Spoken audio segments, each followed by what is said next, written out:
Hello and welcome to another episode of the Never a Straight Answer podcast, the podcast that aims to cover a wide range of topics from conspiracy theories to popular culture and news. I'm your host Gaz, and joining me in the studio, well, he's no rotten egg, he's very excited, he's feeling plucky, and he's almost smarter than most.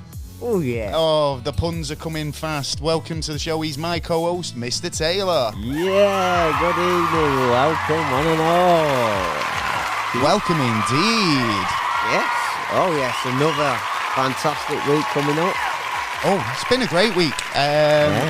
Thank you and welcome back to the show. Yeah. It's the first thing I want to say. Thank you for joining us. Yeah. If you're a new listener or a repeat offender, It's always good to have you here. Yeah. Oh, yeah. Oh, hell yeah. We Hell like yeah. it, yeah. I'm finding my bearings. Sorry. I'm just fiddling. your ball bearings? I'm fiddling with knobs and stuff. Well, ain't for the first time. Trying to get me levels EQ'd Oh, and whatnot.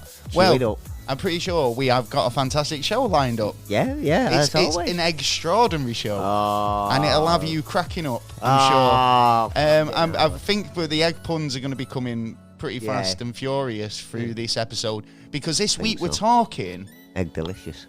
It's economical. Right? I don't know. I can't. I'll think more as we go on. Yeah, probably. Yeah. But this show, it's amazed me. Yeah, because of how many different takes on this topic there is. Oh, tell me about it. It's fried my egg. It's fried your egg, has it? has. Well, I'll be honest. It's poached mine as well, to be honest. So, the cosmic egg. Yeah. It's prevalent throughout a lot of UFO mythology and ufology. Yeah. It's kind of in most creation stories. Yeah. Yeah. I was going to say something, but I'll leave that for when we get into the actual topic, because I was amazed how many kind of like cultures have this sort of same story. It's a similar story, yeah. but I mean, it's kind of understandable in terms of fertility and stuff. It's that's the obvious. Yeah. But we'll be going into it a bit more in depth later on in the show. Yeah, we will. And from like China, Persia, Egypt, it's Sweden, everywhere. Canada. Finland. Yeah. Even Easter Island. Have they got Easter eggs? Easter eggs? Even had an egg on Easter Island. Yeah. Easter eggs. Yeah. And it's Well, that's where I'd expect to find them. Well, so I hope. So technically speaking, we're getting ahead of the trend. We are. Whereas you get your Christmas straight after Halloween, don't you? You do. So we're just getting way ahead and giving you your Easter episode now. You got a year to get ready for it. Well, you can listen to it then whenever. again. Yeah. If you want. Yeah. I think you'll you should. enjoy it. So. Getting on with the show, we've got plenty to get through. So all that's coming up. Plus, what's been going on in the world this week in this week's NASA news. Oh yeah. Yeah. Just whatever floats Good our general boat, news. really. We had some entries for the competition. We are. This week, so Yes. I'm going to read those out. Firstly, and I'm not. We're not drawing the competition because I want to get a few more entries. Okay. Yeah. Yeah. So we've got a competition at the moment to win a Never a Straight Answer T-shirt, but it's not just any T-shirt. It's a one of a kind T-shirt. It is. I went and did a printing thing, and this is one of the results. So Can never get another one like it. Can the viewers put in more than once? Or if they want. If they want? Oh, yeah, that gives you another week of an opportunity to think of a good one to throw through. Right, so the question is, right, if you could travel back in time, and prevent something or, part some knowledge upon somebody. Do we have to come back? You can come back. You would want to see the fruits of your labour, wouldn't you? Well, yeah, Really, I but think so. Could I go back to the 80s and stay there? If you wanted. All right. Yeah, there's no limits to your imagination. Whatever you what would Use you your do mind, if man. you had a time machine, access to a time machine? When would you go back to, and what would you do with it? Right. Yeah. So we've had a couple of people messaging. I'm going to try and get those up now. Right. So.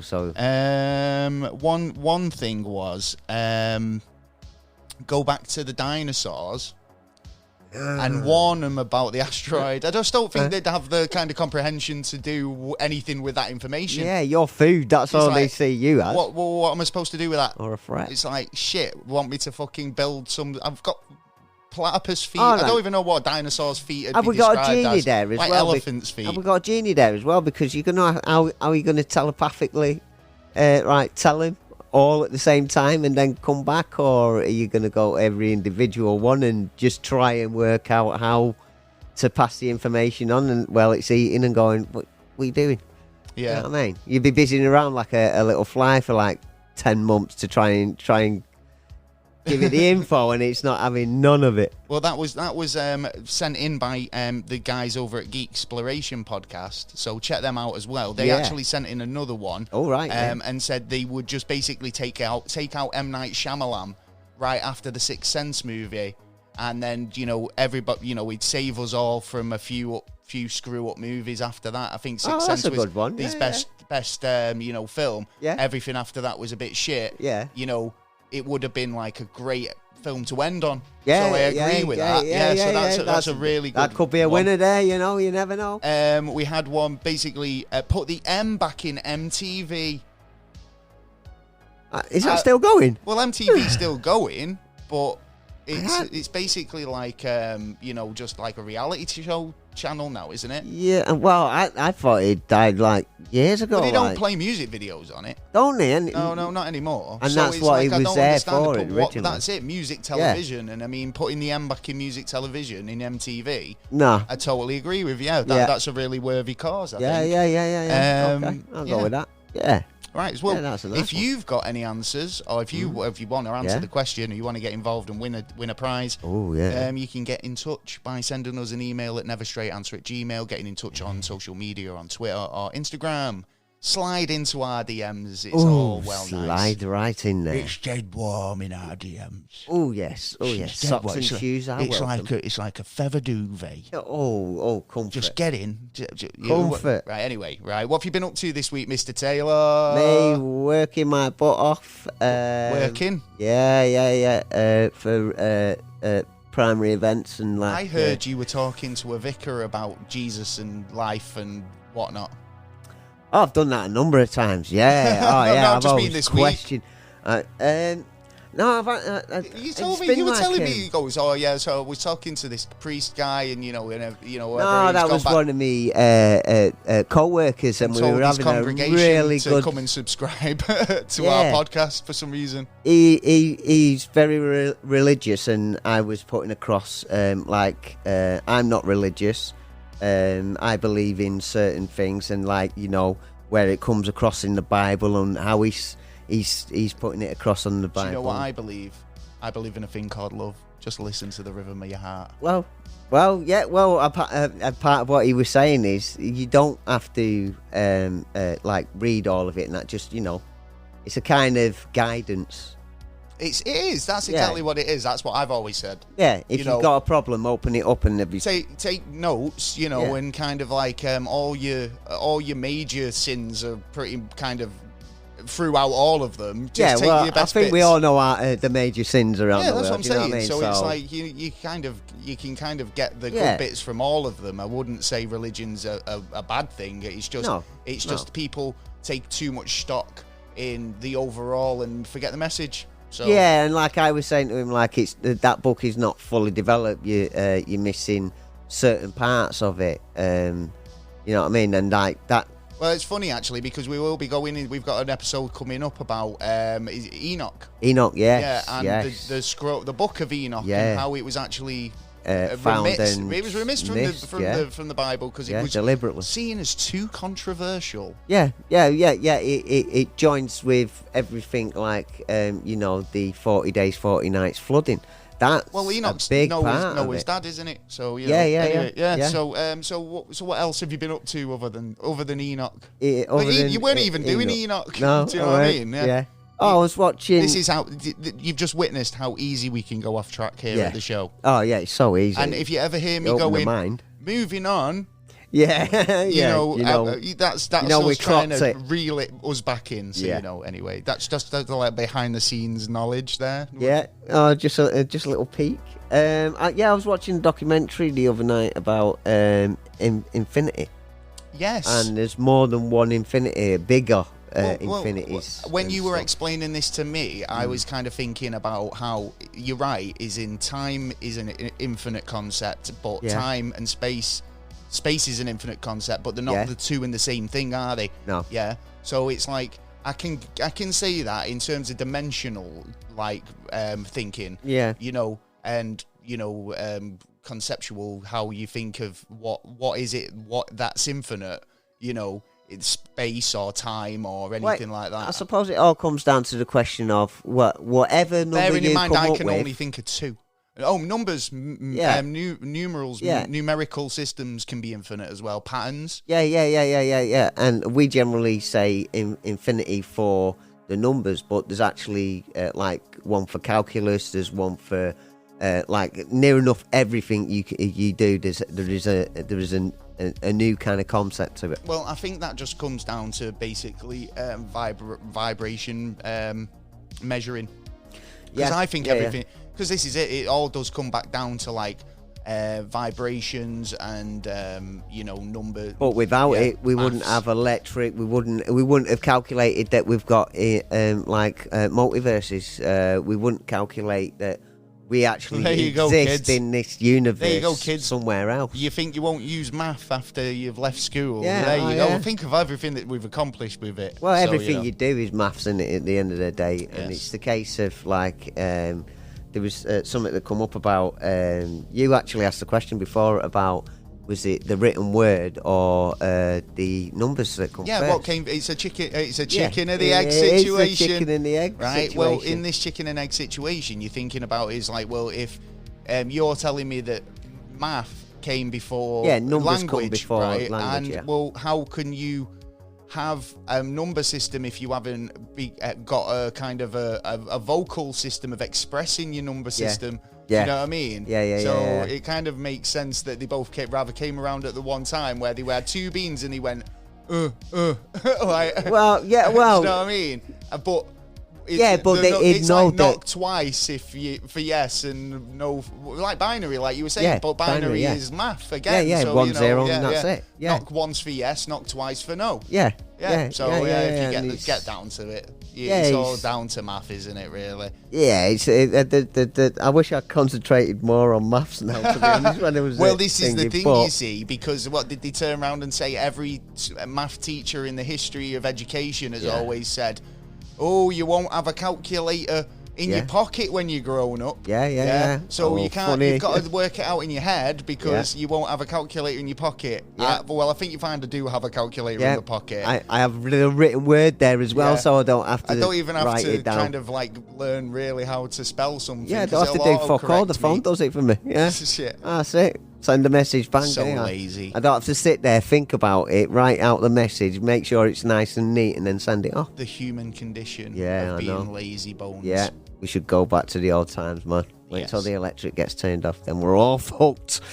Back to knocking on for your mates. Yeah, on your bike. Strings with a cup with a bit of string on it, trying to get a connection. Coming round. It's not working. Can you hear me? Anyway, moving on. I believe you've had a busy week, haven't you? Oh, I'm always busy. Yeah. It's just I don't like staying still, but I've had a busy week this week. International this week, haven't you? International, baby. Yeah, I've just got back from Amsterdam. Yeah. So literally just got back. It was really nice. Went to the Street Art Museum. Highly recommend it if you're into graffiti art, street art.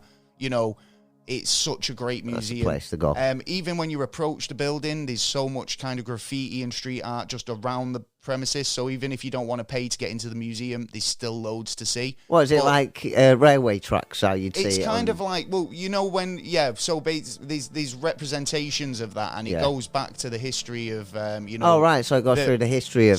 So back in like Brooklyn and New York, in the 60s and 70s, there was this big wave of it. Well, it was a kind of a way of getting expression. It's expression, but also having a pop at rival neighborhoods, because the train carts used to run through the neighborhoods of New York, right? Yeah. So if you tagged something, and it was going through the next town or suburb of the street, do you know what I mean? So you could use it for battle, for beef, for whatever. Yeah, but also still used today. It's like my this is my tag, which is kind of it's an expression. It's such a great place, and it does go through the history of street art. And if you're into that sort of thing, I do highly recommend you going. It's quite close to Amsterdam city centre. You just have to take a little ferry, but basically it's like 10 minutes from the train station.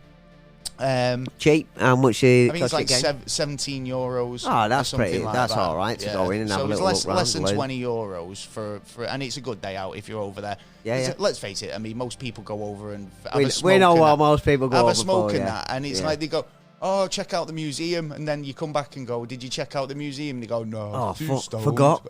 yeah. So too busy having coffee. But if you're over there, check it out. Yeah. So yeah, I've had a busy week. Yeah. I have done other stuff though. All right. Yeah, I'm just trying to think of what it is. You've done stuff, but you just can't remember. Yeah, because I mean, I had a busy week prior to going there, and then it's just been a big rush week. So but we had to get an episode out for you guys. Yeah, so here I am. Yeah. So So it's just, you know what? I'll tell you what about Amsterdam though. Yeah, right. One thing I thought was kind of weird is talking about the cannabis culture is.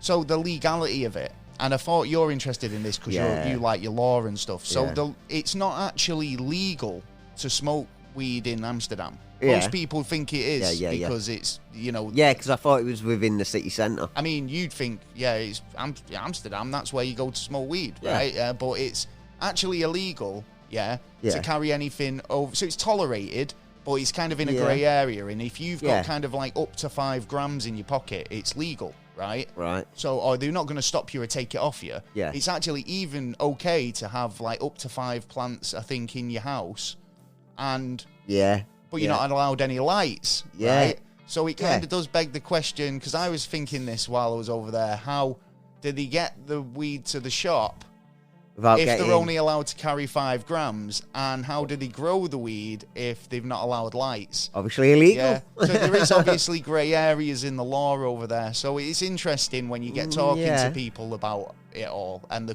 how it operates and the the coffee shop licenses and stuff like that. But so a lot of the rules are basically for a lot of the rules are tolerant. I think it's tolerated as long as you're not knobhead. I think a lot of people who think about Amsterdam and go in there, that they assume because it's kind of like promoted in that way, that it's okay to do. But I wouldn't recommend like lighting up in front of a police officer. Yeah, don't go above a boy on. Yeah, exactly. You're not actually allowed to smoke it on the streets, but you do still see people and smell it. So if you're going over there. Anyway. Yeah, there's a certain amount of control that you can have, and then responsibility. Like I was hearing the other day, what was it? There used to be a thing out there called self-responsibility.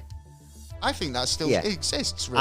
I think half of them still use it, but half self-responsibility is what it is lack of self-control. Yeah. But there'd be less suing, there'd be less incidents. The thing is, nowadays, people are really fast to blame other people rather than take the responsibility for it themselves. Exactly. If you're in the wrong, admit it, be the bigger man. No one's going to fucking think any less of you. Throw them grapefruits between your legs. In fact, most people will think more of you for owning up. And being, get more respect that and way. Going, do you know what? I was out of order, or I did something wrong, or I caused that car crash. Here are my details, If it's just something simple. But most people in that situation panic and go on the defensive, and it's a natural response, but it's like it shouldn't be. There should be that realization of self-responsibility and going, do you know what? I might have been a bit of a dick there. But to save face, most people won't. They'll carry it on. And it's like, you know what? You're just a fucking tool. Anyway, Oh, talking about law and that. Jesus. I've been watching, it sounds fucking boring, but it did have some interesting bits, but I've been watching The House of Lords quite a few nights lately. Welcome to the House of Lords. On the public order bill.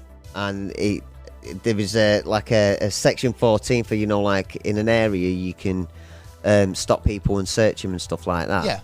And they're basically trying to bring in a section 60, which is section 60 is terrorist laws, which you need a letter to actually be searched yourself. The officer in charge must have a letter. When they kind of put that into force, like terrorism laws, that they can detain you for longer without any and they reason. can add extra yeah, laws exactly. on. Yeah. So it's like longer sentences and stuff like that. I actually heard a story about somebody in England who refused to give their information to the police. That was another question because they just didn't want to give their information. They felt like they didn't need to. It's not actually against the law. And that's not against the law, It's like if you've not done anything wrong and you're getting stopped and questioned and you don't want to give up that information, you're perfectly within your rights not to do it. And especially after that copper killed the girl. What happened after that was they were threatened with being arrested for terrorism. Yeah. Yeah, because from their perspective, well, if you're not prepared to give us your name, then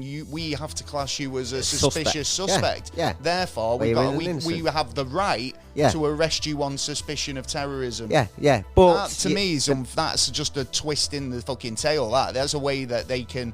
It's a grey area again where they can kind of fucking just go, well, fuck you. But in them kind of situations, you need to go and see a solicitor or something, or don't even say anything at all until you see a solicitor. And the thing is, though, on like if you ask an officer for his details and he doesn't give you your details, go to court. There's 500 quid for you. There's certain things that they every misstep that they do, you take them to court, you can get paid out for. Little amounts, but little amounts can grow up to big amounts. But if the officer's being a proper fucking tool, just say fuck all until you say. In fact, just say nothing until you speak to the solicitor. Do not sign anything, even if they're going to let you go, because they can fuck you over it.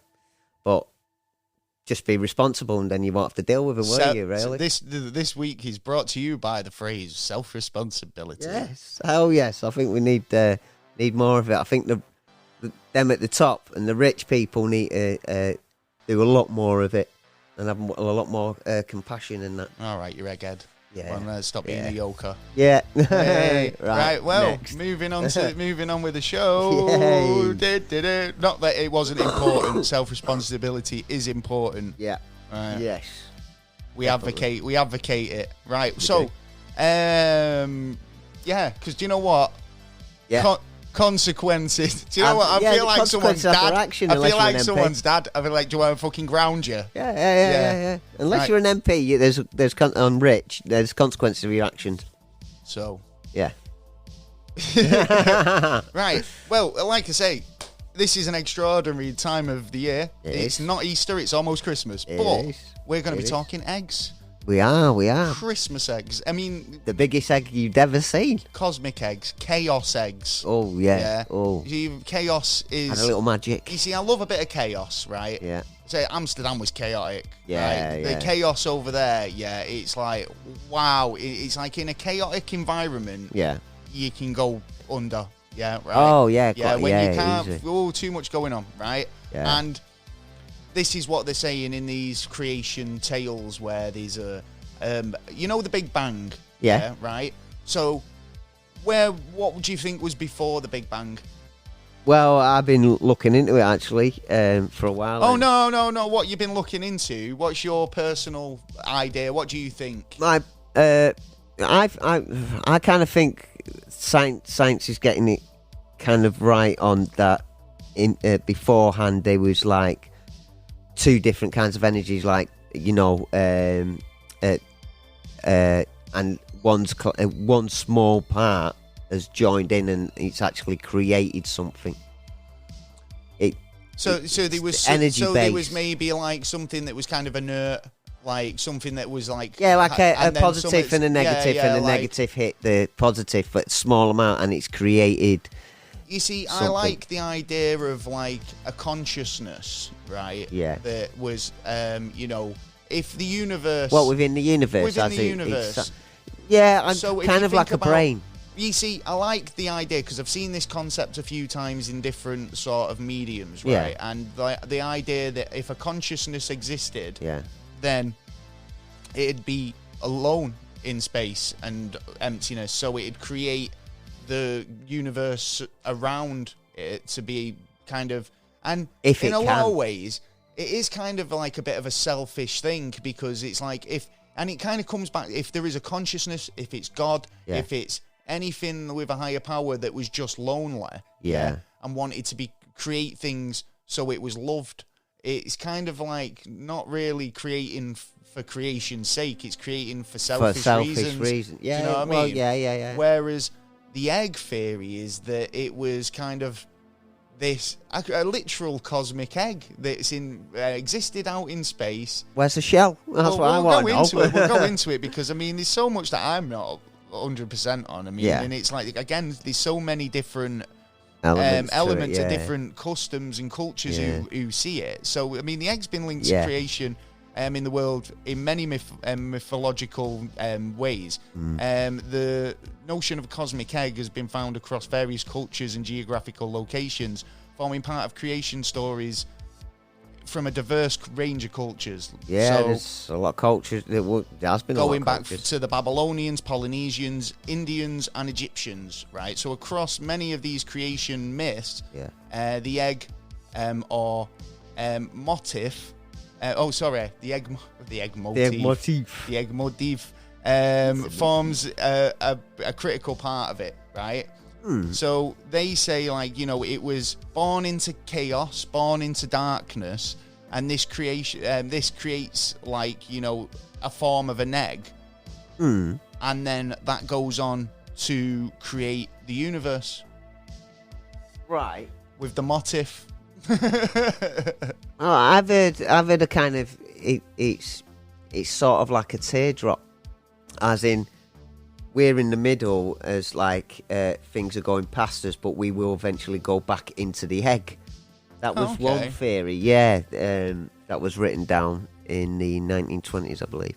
Well, what's it? The Finnish, they say that in their myth is that we come from a fragment of the egg, and it's a story of a duck that lays 6 eggs, and basically so there's 6 of us. Yeah, so it lays them for the sea goddess or something. Yeah. So these 6 eggs then fell into the sea and broke, creating the sun, the stars, the sky, and the land.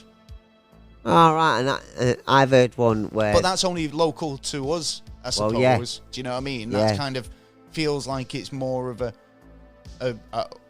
local Earth sort of myth. Yeah, because I heard in one culture that when the egg was broke, it created the sky and the Earth. That's all it was created, and then everything started, you know, bubbling together in what we are now. But it didn't really specify. But then again, like you said, it's from here that was all that was created, and there was nothing to do with it. They don't realise that there's a universe. Right, so I can fathom why they've used the egg as a kind of as a symbol for this creation. I mean, we use it in Easter. You know, it's fertility, it's rebirth. There's a lot of areas. The egg's kind of symbolic in that respect. Yeah. It's funny that, you know, I mean, we've used the egg in terms of the rebirth of Jesus, for example, in the Easter holidays. So, you know, we use that as a symbol of the fact that he come back, I think. Do you know what I mean? And, like, especially with it being that time of year where it's spring and, you know, the animals are mating and creating new life. It's an interesting one, but without thinking of it just that simple, it's interesting that all these different cultures have put it in such high regard and revere it so much. Do you know? And not just on an earthly plane. I mean, the Finnish, they've kind of gone for it more of the earth, the sea, the sky. Whereas, does that mean our land, sky, or does that mean universally? Yeah. Or potentially, is it just kind of I mean, it does kind of feel like it could be more universal.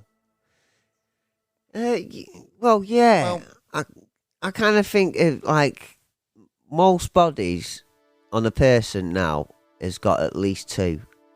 At least 3 eggs. Right. Well, we know that a lot of animals lay eggs, right? Yeah. And when we ask the question, what about mammals? No, mammals don't come from eggs. Well, they do, right? You know, we're embryos and sperms and the egg, you know, we all kind of get along there, and it's just processed or gestate, you know, kind of like growing inside rather than being an egg birth. Well, if you think about it, The lady's belly's the egg. Well, yeah. Well, if you think about When the females, when a water breaks, then that's the egg cracking. Do you know what I mean? that's true because the female's got the egg. Yeah. In simple terms, ladies, I do apologise if you're going to go, Gaz, come on, mate. You've oversimplified the birthing process here. Wait until you see where I'm going. Oh, shit. Complaints. Please make all complaints addressed to Never a Straight Answer. Well, let's say in a female, we know the female has the egg because we need the sperm to create life. And in the male, we've got 2 testicles that look like little eggs. Yeah, that spit out. But we've also got it in the brain. All of us have got it in the brain.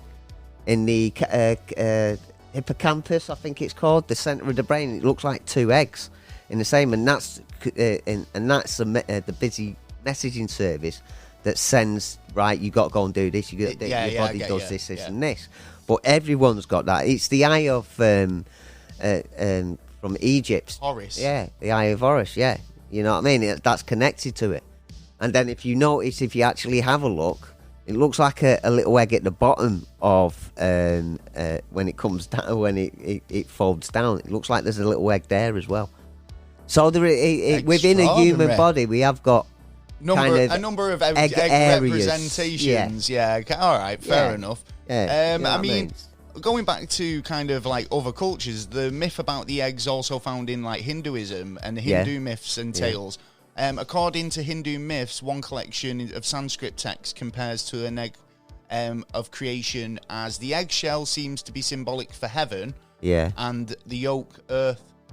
Yeah, because there's another. Yeah, because a couple of other tribes believed it to represent the actual earth itself, and that we were on like top of the egg. Because in another way, a circle is roughly the same representation to it. Yeah. Even though the earth is not round, because it gets pulled because of the sun and. Well, I suppose, like, you know. So we're not directly really round. Well, no, I've always said this. We're a bit potato shaped. Yeah. So people have mounted expeditions all the time, you know what I mean, to go on these things. Like, they got really excited. They did, honestly. You know, it's no yolk. So scrambled that one. Couple of shots of espresso and they were off. Hey. Right, so, you know. Like Humpty Dumpty. There's many different names for this, you know. Yeah, oh shit, yeah. These egg-related myths. These, I'm going to try and pronounce most of these. So there's the divine duck eggs. Oh, right. Which is the Finnish mythology, which says that, you know, the egg, it broke into the rivers and created, or into the sea and created like the land and the sky. Yeah. Wait a minute. Did I get that right? Because, wait, that's a bit contradictory. I might have mixed up 2 myths there, but, like, if they cracked it into the sea, how did it create the sea? How did cracking it in the sea? That's soft shit, man. You don't put eggs in the sea. What I mean? Well, yeah. Well, the divine duck eggs, that's a Finnish mythology, like I say. Yeah. The Ormazd egg, which is Persian. Ooh. I think I got a bit about that, actually. And then, Rod's World. Rod's World, yeah. Rod's World egg. Rod's World, party time. Excellent. Rod's World. It's what was it? The Slovakian. A Slovakian creation myth, yeah. Is that the one with the mound? Where there's a sort of symbol in there, because around the world, you get, you know, like cave art and stuff like that. And you have this certain symbol, which is like a line, but this line connects to it's one of the star systems, and it's to represent the egg itself and like where we come from. Well, they compare it to, like, you know, a good god, bad god type thing. So say it like, you know, they compare the egg in 2 main sort of ways. Yeah. The good god, or the devil, the god and the devil, basically. Yeah. Okay. So, but they word it as a good god and a bad god. Basically it's a part of yin and yang, if you like. Yeah. Well, yeah. So it's like You always need something to bring it together. You need the good God and the bad God to create the life. So like you were saying about a positive and a negative. Yeah, that could literally be what that refers to in terms of you need that positive, which is a positive. Think about it, wordplay in terms of a bad God, a negative. And you need a positive. Right. So in terms of what these guys are saying is you need both of those for it to be able to create life and everything like that. So if I can kind of see where these philosophers and religious fucking writers, scholars have kind of been able to kind of get this sort of comparison from stuff like this. And it is interesting because, like I say, that's only just dawned on me. Right, just from reading what these guys are saying in the Slavic mythology. Yeah. But the cosmic egg, the world tree as well, that's another big one. The world tree is one in like, in Icelandic and Slovakian mythology, where it's we're all connected by, like, we branch off, and we'll have to go into it one day as a topic because the world tree is really kind of, it's not complex. In fact, I'll try and Google actually, that brings it onto a good thing now, because there was something that I was going to say at the beginning, but left it till now, which was that it's not like, religion and stuff like this, or, we've seen this kind of objects seen, like UFOs, just near enough every kind of tribe and religion has seen somewhere in the world. Well, in the egg, it's not worldwide potentially, yet. This is what they mean by it, is if the egg is a motif of birth, like a seed, potentially the world tree might have sprouted from that. So the world tree is a motif that presents several that's present in several religions and mythology about creation, and represents a tree which supports the heavens as well as everything else. So if you think about kind of like a tree, it has a base, and then a canopy. So maybe, I don't know, it might be then a bit more in to between. It than that, but we'll go into that another day. Yeah, we'll do it another day. Yeah. Anything you found out about the eggy stuff? It was like I was kind of saying, like it did come really interested to me that like other forms of information that we get from other tribes, and it seems like, there's no chance, no way you could get from there, or even pass the information from there to there within thousands of years. But yet, the egg is like one of them that, as far as we understand up to now, hasn't hit every continent, hit every country. It's only hit a certain amount of countries. I'd say quite a lot of them. Quite a lot of the important ones. Quite a lot more, cultures and Egypt, representations. China, the Pangu, which is the first man, which was said to have come from a chaos egg. With 2 horns, 2 tusks, and a really hairy body. Sounds like a bit of an animal. Yeah, one of them shows of a cow with a egg in the middle of its horns. Oh, right, okay. Yeah, that's another symbol. This Pangu was supposedly responsible. He gets credit for for separating the heavens and earth and setting the sun and the moon and the stars and putting the planets in place and dividing the 4 seasons. Well, we haven't exactly got 4 seasons this guy now, had a busy week. Yeah. Oh, yeah. So pretty much God then. Is he basically God then? Because that's if you've got from finger of God, isn't it? Into Chinese mythology, and you can shed a bit of light on that, let us know. Well, yeah. If you've got any more info, we always that would happy to listen. The egg of Ra. The egg of Ra. Oh, right. The egg of Ra is Egyptian. Right. It's an aspect within the Ogadod, which is the chaos cosmic egg again, which forms all things, and all things are born. Life comes from the cosmic egg. Yeah. The sun god Ra was born from the primordial egg. Right. In a stage known as the first the first occasion. Oh, right, okay. Apparently, that's Egyptian mythology. Yeah. So, again, it's interesting. Do you know when you think about how the information's carried? Yeah. And we always go on about like physical structures, like the pyramids. Yeah. You've got the Peruvian pyramids. You've got the Incas. Yeah, you've got shitloads of You've got the Egyptians. You've got all of them. Chinese. Yeah. Right, but they're all kind of similarly orientated. Right, yeah. So they're all built in a similar way, or built to kind of mirror a constellation. So it's interesting that knowledge got about, right? Yeah. But then when you think of stuff on a sort of a philosophy or a philosophical level, this is even more kind of extreme than that, because I mean, fair enough. People could have travelled with that information about the building a pyramid, but like the idea of such a deep concept of creation that where do we come from? Because I know it's a question that we've always been asking. Yeah. But that's the kind of thing that gets recognised, but the egg doesn't. But for everybody to draw on the same conclusions is kind of, it seems like it's almost just the knowledge that we should know. It's knowledge that was just but like the powers that be, knowledge. Do you know what I mean? The powers that be like to shut us down at parts. You know what I mean? Like the Chinese one, you can't go to.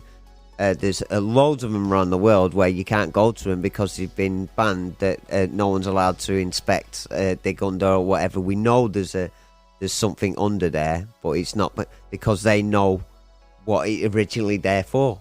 And supposedly, when we actually get the right bits of information and we put two and two together, we go, hold on, why don't we use that then? Like like they believe that it could be a kind of energy storage or collector, and so we wouldn't need fossil fuels or anymore. That corrupt like most of the world. You know what I mean? Because that's a big transition within like one day. If we found out that, and it's like, well, we don't need you no more. So if we don't need you, and we don't need the government will lose power because they haven't got the resources. They've only got them little bits of taxes. They go, will you come and dig me road? And got nothing. You know what I mean? No. I'll do it. Yeah, you know what I mean? And then that's probably could be a good reason why they were all covered up in the first place, because, it lost whoever was in control their power. Well, of course, yeah. I mean, it's like if we had the power, because the people who were in control and powerful back then represented themselves as gods. Yeah. So any sort of kind of deity that they kind of, which took away from their sort of devotion and fucking loyalty, then they were going to be definitely like, that's how religions shifted so much in terms of everybody believing in this one guy, because it's like, well, if religion was so strong, why was it that kind of you Romans could roll in and just basically switch everybody's way of thinking, and then a new emperor could just roll in and say, no, I'm your god. Do you know what I mean? And have everybody just blindly obey and believe. Do you know what I mean? Well, that's it's so crazy. But that's what I'm saying. That can't... Kind of what they're doing at the moment. Religion can't be that cut and dry and that sort of, acceptable if it's had this much tainted sort of... it's got a lot of answers to... Political moves just to change it for their own ends. So... This is the problem. Whoever gets into power, they always change it. Look at Henry VIII, It's like Church of England didn't even exist. Church of England solely existed so Henry VIII could get a divorce. And as a religion, when people go, I'm Church of England, and no offence to you, but it's an adapted version of text. It's basically, we'll take out all the bits we don't agree with, and this is what we'll go by now. And it's like, well, but come on, if you're a true fucking religious person, you say you believe in God, then none of it should be redacted. You shouldn't be taking it. It's this just is mine against the Bible. It's literally just as bad as the UFO documents we get with the redacted black lines through it, where they're going, well, yeah, you can read that bit because that's pretty positive, and that's not going to make you get up and form a revolution or anything, or or turn the tides of any sort of moves we're making. But we've got to keep all this out because it contradicts what we've told you. Yeah. Because soon as as soon as the proper information comes out, the bombshell that comes out that all this has been true, the government are going to shit themselves because they're going to lose so much respect and power that, like, you know, it's people are going to end up getting fucking murdered. I reckon. Have you heard of the Pata of Tataroa Polynesian myth? No, but I believe you do. That's an eggy one as well. It is. It smells a bit, doesn't it? Yeah, I'm trying to. It's interesting that, like, again, so many of them, but they think that basically, it came. This egg was created in the heavens, and formed the sky, formed the earth, but it came from the sky. Okay. Yeah, so I don't know how that worked, right? Yeah. It's a belief to have basically they created the egg created animals, it created all the plants, people all around the world. According to stories, it was made of earth from his own body. So I'm assuming this Tataroa is an actual person, god, or whatever. Yeah. There's a female one in some of the egg stories as well, that there was a female god, that we all come from the female god.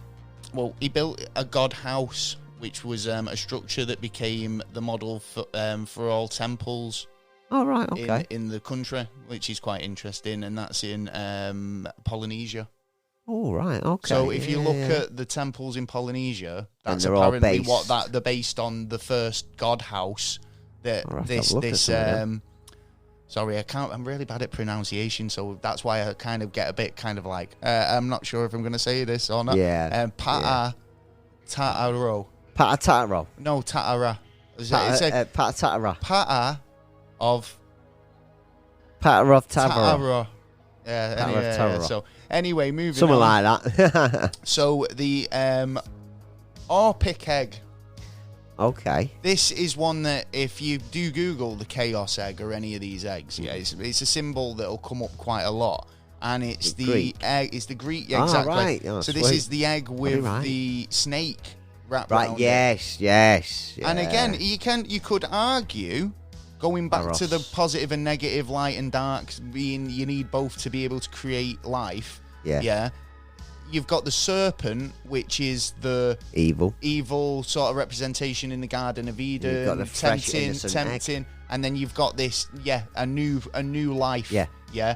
Possible. Actually, going deeper than that, we're all born with original sin according to religion, especially Christianity. Shit, man. What are you that's what they say, don't they? I mean, you're all born original sin, blah blah. I don't know where you're all sinners. Yeah, motherfuckers. I am definitely a sinner. If we're all born with original sin, then does that not insinuate that we ain't got that sin until we ain't got a clean actually slate born? until we actually arrive in the earth. So if you've got the egg as a sign of purity, right, and then the snake as a sign of sleazy motherfucking car salesman, or something. You know what I mean? Like I don't know. Then that's your positive and negative, isn't it? I mean, that's I maybe again that's not what it's about, but let's have a look. I believe parts of it because I remember when I was looking up about this, about Pharos come out, and it was like, oh right, you've seen the movies as well. What's that? Pharos. When Pharos come out. Oh, Thanos. Thanos. Yeah. Yeah, because Thanos is a Greek. A Norwegian. I thought it was Norwegian god. Yeah, but no, obviously it's some Greek as well, and it also there's if you follow up the story, not of what we're telling you, but further up, it actually connects as well to Zeus, which comes in part of it as well. Oh, right, okay. Yeah, but the Greek one, it actually comes from about like another. It is kind of like one of those Zeus kind of not made up, but like mythical guys, right? Yeah. Because at the beginning of the 6th century, right, the Greeks started to honor various symbols and figures and stuff like that. But the Orthes, I think it is. Okay. was a semi-legendary musician, poet, prophet, but there's no record of nobody ever existing, under this name, but ancient writers are convinced that he was a real person and he lived there just before the Trojan War, right? Okay. So the Orphic egg was named after him, and he's based on the belief that of his teachings about like the universe's origins from a silver egg. It's believed to be that Kronos, the god of time, had created a silver egg of the universe, which hatched into a primeval plane, right, which is also called as the Proto-Gonus, right, Proto-gonad, Proto-Gonus, who turned to create the other gods of Olympus. So this guy, the Orthus guy, was like, he created, it wasn't even him, it was Kronos, who created the silver egg, which then helped Olympus. Well, no, it helped create the universe, right? But he also then created the lesser gods. Do you know what I mean? Which they think they're the top brass, but obviously who created... It's always that, innit? It's always the chicken and the egg, but who created God? There's always an extra one. Who's God's dad? I'm God's dad. Do you know what I mean? Yeah. It's one of them, innit? Prove it. DNA says nothing like it. You know, the idea of being born from an egg, you know, is quite common, like say, but like, this guy, Orphic Heim, states in a phrase in one of his texts there, is born from an egg and has been gifted golden wings. In the myth, the egg spirits, and upon portion. Oh, so what's that? It's Greek. Greek. So I can't read Greek. I'm sorry. It called silver egg. I like it. We've got to move on anyway, because we've still got a couple more, and we are running out of time, so we might not even get to cover them all. Yeah. So we've got the golden egg, which is Hindu. We've actually covered a bit of that, because that's what they say, don't they? The Hindu idea of it is that the shell is heaven. Yeah. And the yolk is earth. Is earth, then you've got the Japanese mythology, which is the egg of chaos. Right, which is quite self-explanatory, really, isn't it? So. I feel like it's like, you know... it's a nutty little egg. That sounds more scientific. Okay. Over religion, in my view. Yeah. Okay. Chaos sounds like there's no plan. Yeah. In all of these other religious sort of myths, they've always been, it was down to that guy, or we did it, or there was an egg, or the egg was made by such and such, right? Yeah. A chaos egg, no one made a chaos egg. Chaos egg just arrived on its own, bowled in like the fucking Kool-Aid guy, going, what's up? Yeah, rolled in, man, like, you know what I mean? Chaos egg is like, you know, the wedding crasher. Yeah. No one invited the chaos egg. Chaos egg's the one that gets thrown at your window. So, you know, in Japanese, chaos egg. Yeah.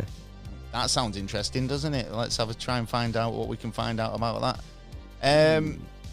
I didn't actually get anything up there, because do you know what? The term chaos egg. Yeah. Right. In fact, I'm just going to try and find it. Have you got anything else you want to talk about? Yeah, I have actually. Do you want to know the answer? I do. Which come first? The chicken or the egg? Yeah, the chicken or the egg. Wait a minute. Yeah. I actually forgot which button the drum roll button is on the mixer. Is it? I'm going to go. Yeah. Hey. That's not the drum. That's the wrong drum roll, but I was close. It was a drum. Yeah. I think this is a question. Hang on. Yeah. We've actually all been dying to know. I mean, if you know. Yeah, I know now. Get it out there, because I think the listeners at home would want to know, because we've all been wondering it for a long time. We've argued. Oh, shall I keep them guessing? We'll tell you what came first, the chicken or the egg, next week, only on the Never a Straight Answer podcast. Hell no, I ain't waiting that long. Go on, you crack on then.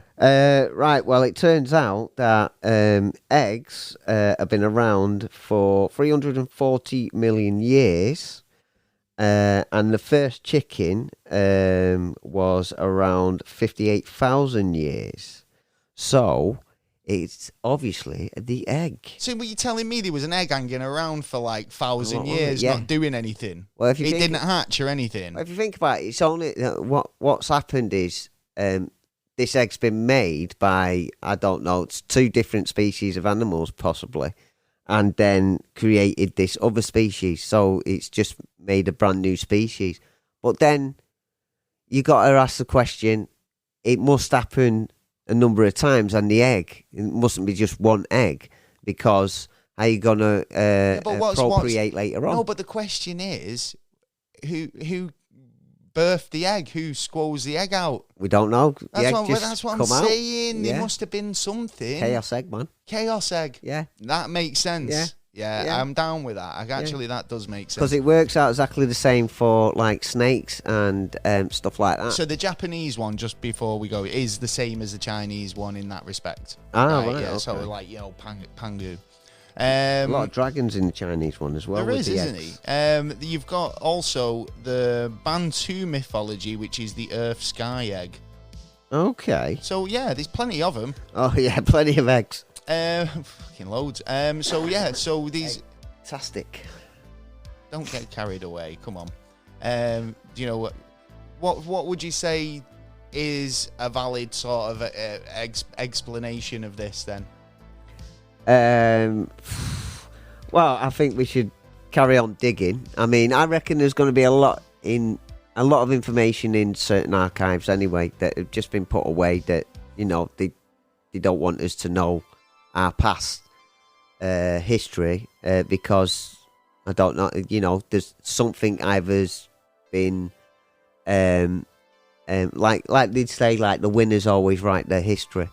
So there's been a lot of loss somewhere along the line, and they don't want that coming out because that could turn things. I might have not explained that Polynesian one very well. Okay. Yeah, with Tarara. Yeah. Yeah. He actually became Earth. Oh, right. Yeah, so basically the egg broke up, making part of the sky. Yeah. And then he became the Earth himself. Rolled up in a ball. Got in the fetal. Yeah.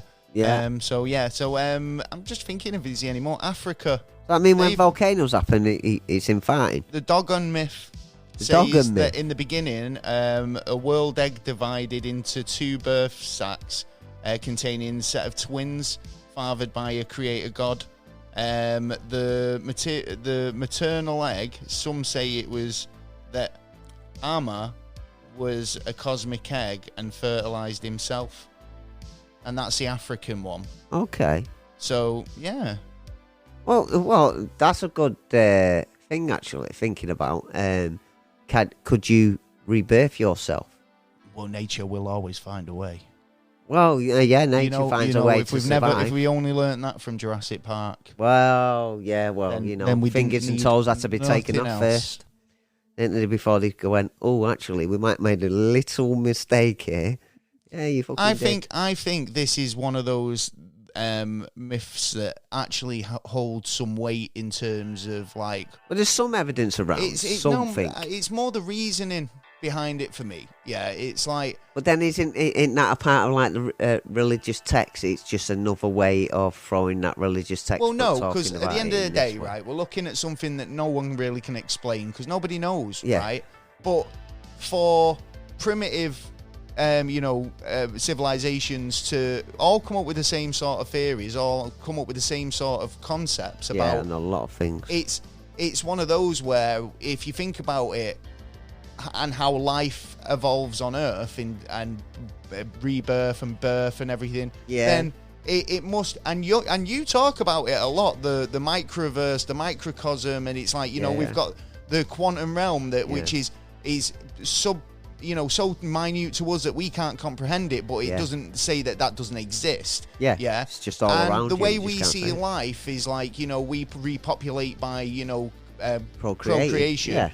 Yeah. And it involves a seed and a seed and germination. Right? Yeah. So if that's the case, then why would you not think, well, that's how it must happen on a grander scale? Yeah. In that sort of realm that I can't perceive in the giant space rather than the microverse. But we're somewhere in the middle. Yeah, but didn't Lucy, the film Lucy. I didn't like that. I like that, actually. She turned into a USB stick at the end. I thought Yeah. that was really poor. But didn't you find that the professor, when he turned around and stated that, look, there's only two ways really to survive in nature, and that is to live forever, to live for as long as until something comes along and kills you, or you actually, procreate. Now, if we couldn't procreate, We'll die out. we would die out because there'd be such a short amount of time.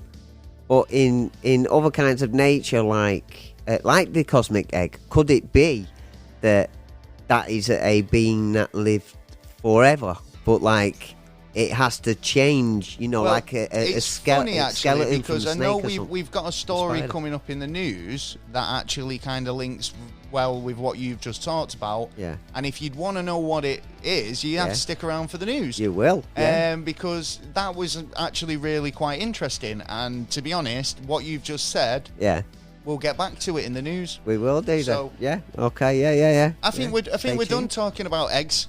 I'm egg-tastic now. I've exhausted all my my topic knowledge. That's a fucking omelette, that. Oh, mate, well, you've got to break a few eggs, haven't you? Yeah, So that's true. So, there you go. Hey, if you've got any questions or any theories or anything you'd like to add about tonight's topic. Any eggs? Yeah, or any puns, get in touch. Yeah. We're after... If they're good enough, I'll bring them out next week. Fry Taylor's brain. Yeah, fry man, get in the pan. Yeah, it's hard to beat, innit? Yeah.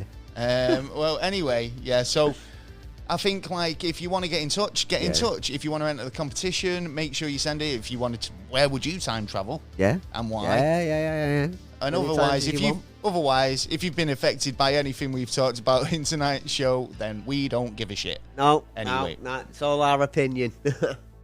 And well, there you go. We're going to go in for the news anyway now. Yes. So, without further ado, there you go.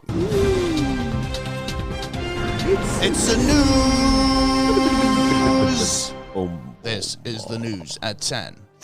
People are doing stuff.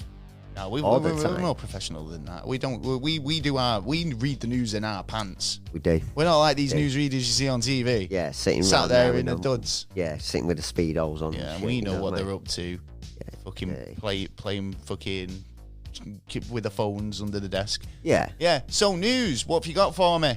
I'll do the intro. Yeah. We've got the news. We check the news every week, and this is the news. So here's the news. Right, what have you got? What have I got? Hit me. Oh, no, you don't want that. There is a man who's come forward in France who has stated he had killed a woman. Mama just killed a woman. On a bike. Yeah. Apparently the story goes... that he was riding along a road, he hit this woman on the bike, she come off, he thought she was dead. I've heard this. Didn't he come back and make she'd like regain consciousness or something? Yeah, he went. And then he went murdered to his her. mates. He went to his mates to get spayed to bury her. Went back, and when he got there, she was still conscious. So he finished the job. Why not just ring an ambulance at that point? Exactly. You could even have said it weren't me who hit her. He's been gone, come back. Do you know what I mean? She's unconscious or just regained conscious. I mean, not to say that that's a good idea morally, but at the end of the day, he's like, if he's going to try and get out of it, I mean, you got a lesser charge, he's hit and run, but if you're going to fucking murder somebody. Well, yeah. Anyway, he's handed himself in. He's handed himself in. The police do believe that he's telling the truth because he was showing off his car and telling his mates later on. So he must have been a bit Fruit Loop to fucking go and do something like that. I just can't understand that. I mean, you try and hide your tracks, and then all of a sudden you're telling everyone. Yeah, that's a bit of a kind of like a bit of a dumb move, match. Doesn't it? Yeah, I mean, it's like, why would, if you were going to try and cover your tracks, you wouldn't tell anybody. You wouldn't be going No. It depends how close he was to his friends, but at the end of the day, he might have thought he was being close. blasé, and apparently. if no one's that close if you've done something extreme. Yeah, exactly. Exactly. So there's been nobody found. There has been no evidence of because his car's been cleaned and stuff like that. There's no evidence. DNA?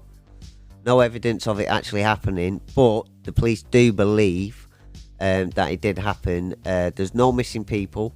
Right, so they've not even found anyone. Yeah, there's no one. So what they reckon is is what it could have been crazy. is someone's come in on a riding holiday, and like they haven't got back home yet, or there might be still time that they're on a long. This is it. trip. People go backpacking. They could be away for months and months Yes, before anybody. yeah. But I mean, you'd think that if you were going backpacking or on a cycling holiday, Bit of conversation or whatever, every now and that again. you would be Yeah. checking in with people. Yeah. So hopefully this girl turns up. I mean, Well, yeah, it sounds like he's done it though. but yeah, it sounds like he has actually murdered her, Yeah. doesn't it? I mean, yeah. I mean, the first time, if she would have been able to get away and get some help, she might have survived. But I think with Someone with else him could have coming picked and her up. confessing, Yeah. it seems pretty cut and dry that she's no longer with she's us. dead, yeah. Well, let's just hope that they can find her and close the investigation. And regardless, this is the problem with this sort of thing, because I was telling you about this thing I saw.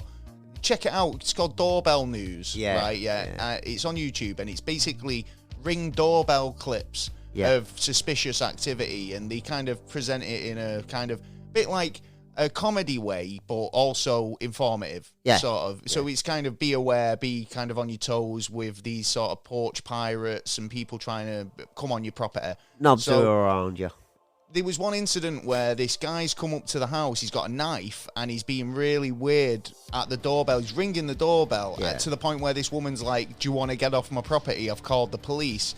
And the guy's Bang, bang, fuck suspicious. off. He's being like kind of like weird with her over the thing, not kind of putting his mouth to the... can't hear what you're saying. You know, like that. Yeah. And she's inaudible, right? So he's ended up bailing, right? And the police turn up, they've checked the footage out, and they basically said, look, there's nothing we can do. He's not committed a crime. Yeah. Well, he has. Well, he has, Yeah. right? But the police officer it's not big didn't enough act for the upon paperwork. on the report, Yeah. And an hour later, the same guy was arrested for breaking and entering and potentially attacking one of the residents. else, yeah. So, Could as have a preventatory measure, they could have maybe looked into that a bit more, rather than just going, dismissing it because, where it's did just a attempt loony. not come in? You know what I mean? Yeah. Attempt of breaking and entry, attempt to actually assault and battery, attempt to... But this is where one of the main issues are to do with this kind of stuff. Like, they've got the laws to do it, but unless they actually catch the people in the act, or, like, then the conviction rate is, like, low.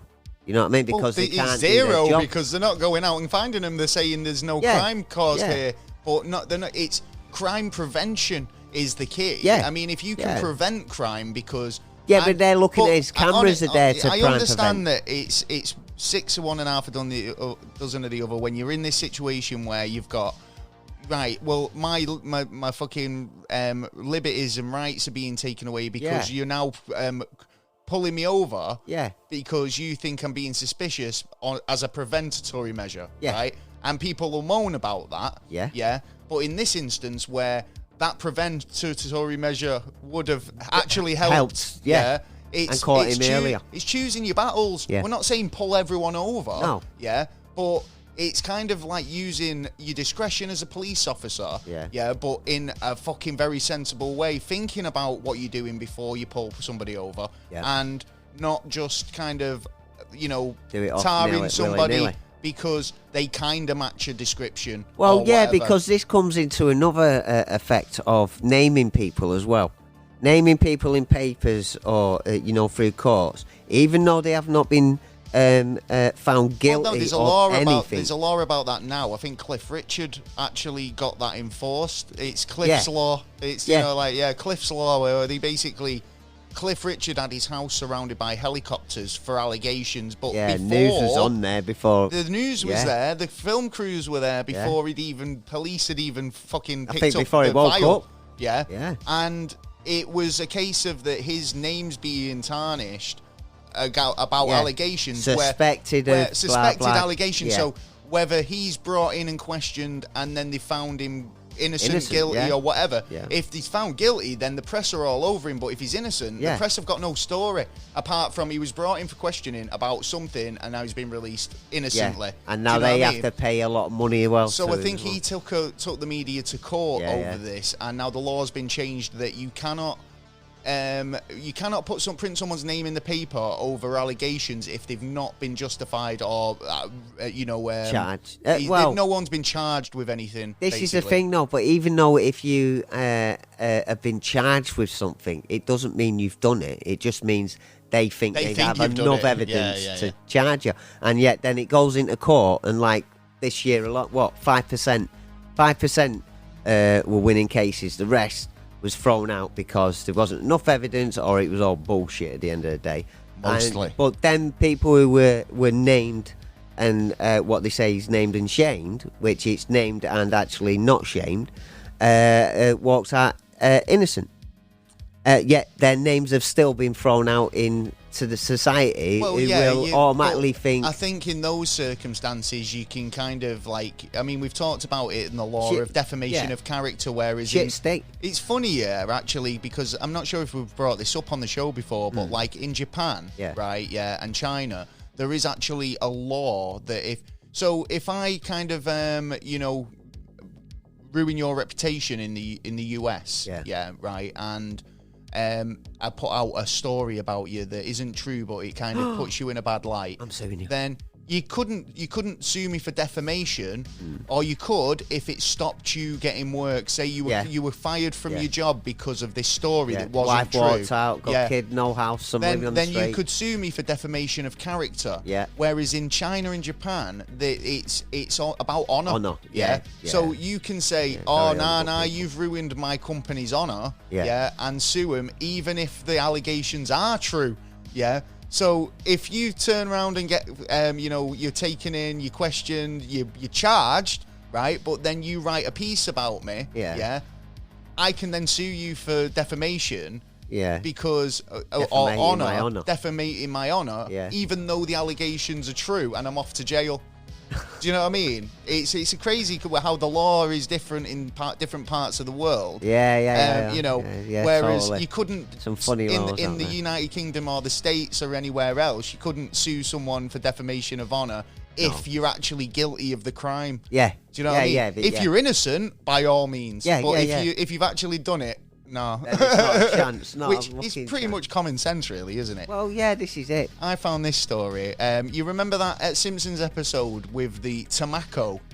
Tobacco? Yeah, Homer, he kind of created a tomato-tobacco hybrid? No, I don't think I've actually seen this one. Bart got addicted to eating the tomatoes because they were full of tobacco. Right, they banned cigarettes in Springfield, I think, and Homer had created a new strain of tomato, which was tobacco infused. Yeah, the kids were loving them, right? Oh, nice. Well, we might not be too close from that, because genetic scientists and genetic researchers have modified tobacco plants not to create tomatoes, but to create cocaine. Oh, I love your cocaine. So you don't have to go and see a Colombian market, mate. I don't do it at all. I actually have never taken that. Nah, won't touch. Actually, genuinely, I'd sound like I'm bullshit now, but no, it's not my bullshitting me. What's that white stuff around your nose then? Researchers have reported that this bio company have created a plant that creates cocaine in the plant. Like, just has a coca plant. It must be specified certain plants that have a certain tolerance to it. Certain ingredients. I'm not 100% sure, but they're basically, it's going to be it's a bit dangerous. It's going to help people manufacture cocaine in other plants and get it around. Yeah, drug dealers don't have to go to Colombia no more. They just build it in the backyard. Yeah, what grows over here? Yeah. Can we get some genetic weeds? Yeah. Some daffodils. They're everywhere. Yeah. Well, this is a complex biochemistry that sees plants making the plants that make cocaine, or coca plants. Yeah. They've taken the bits and pieces that generates that, and that in itself. Because if you think about it, no other plants make that substance.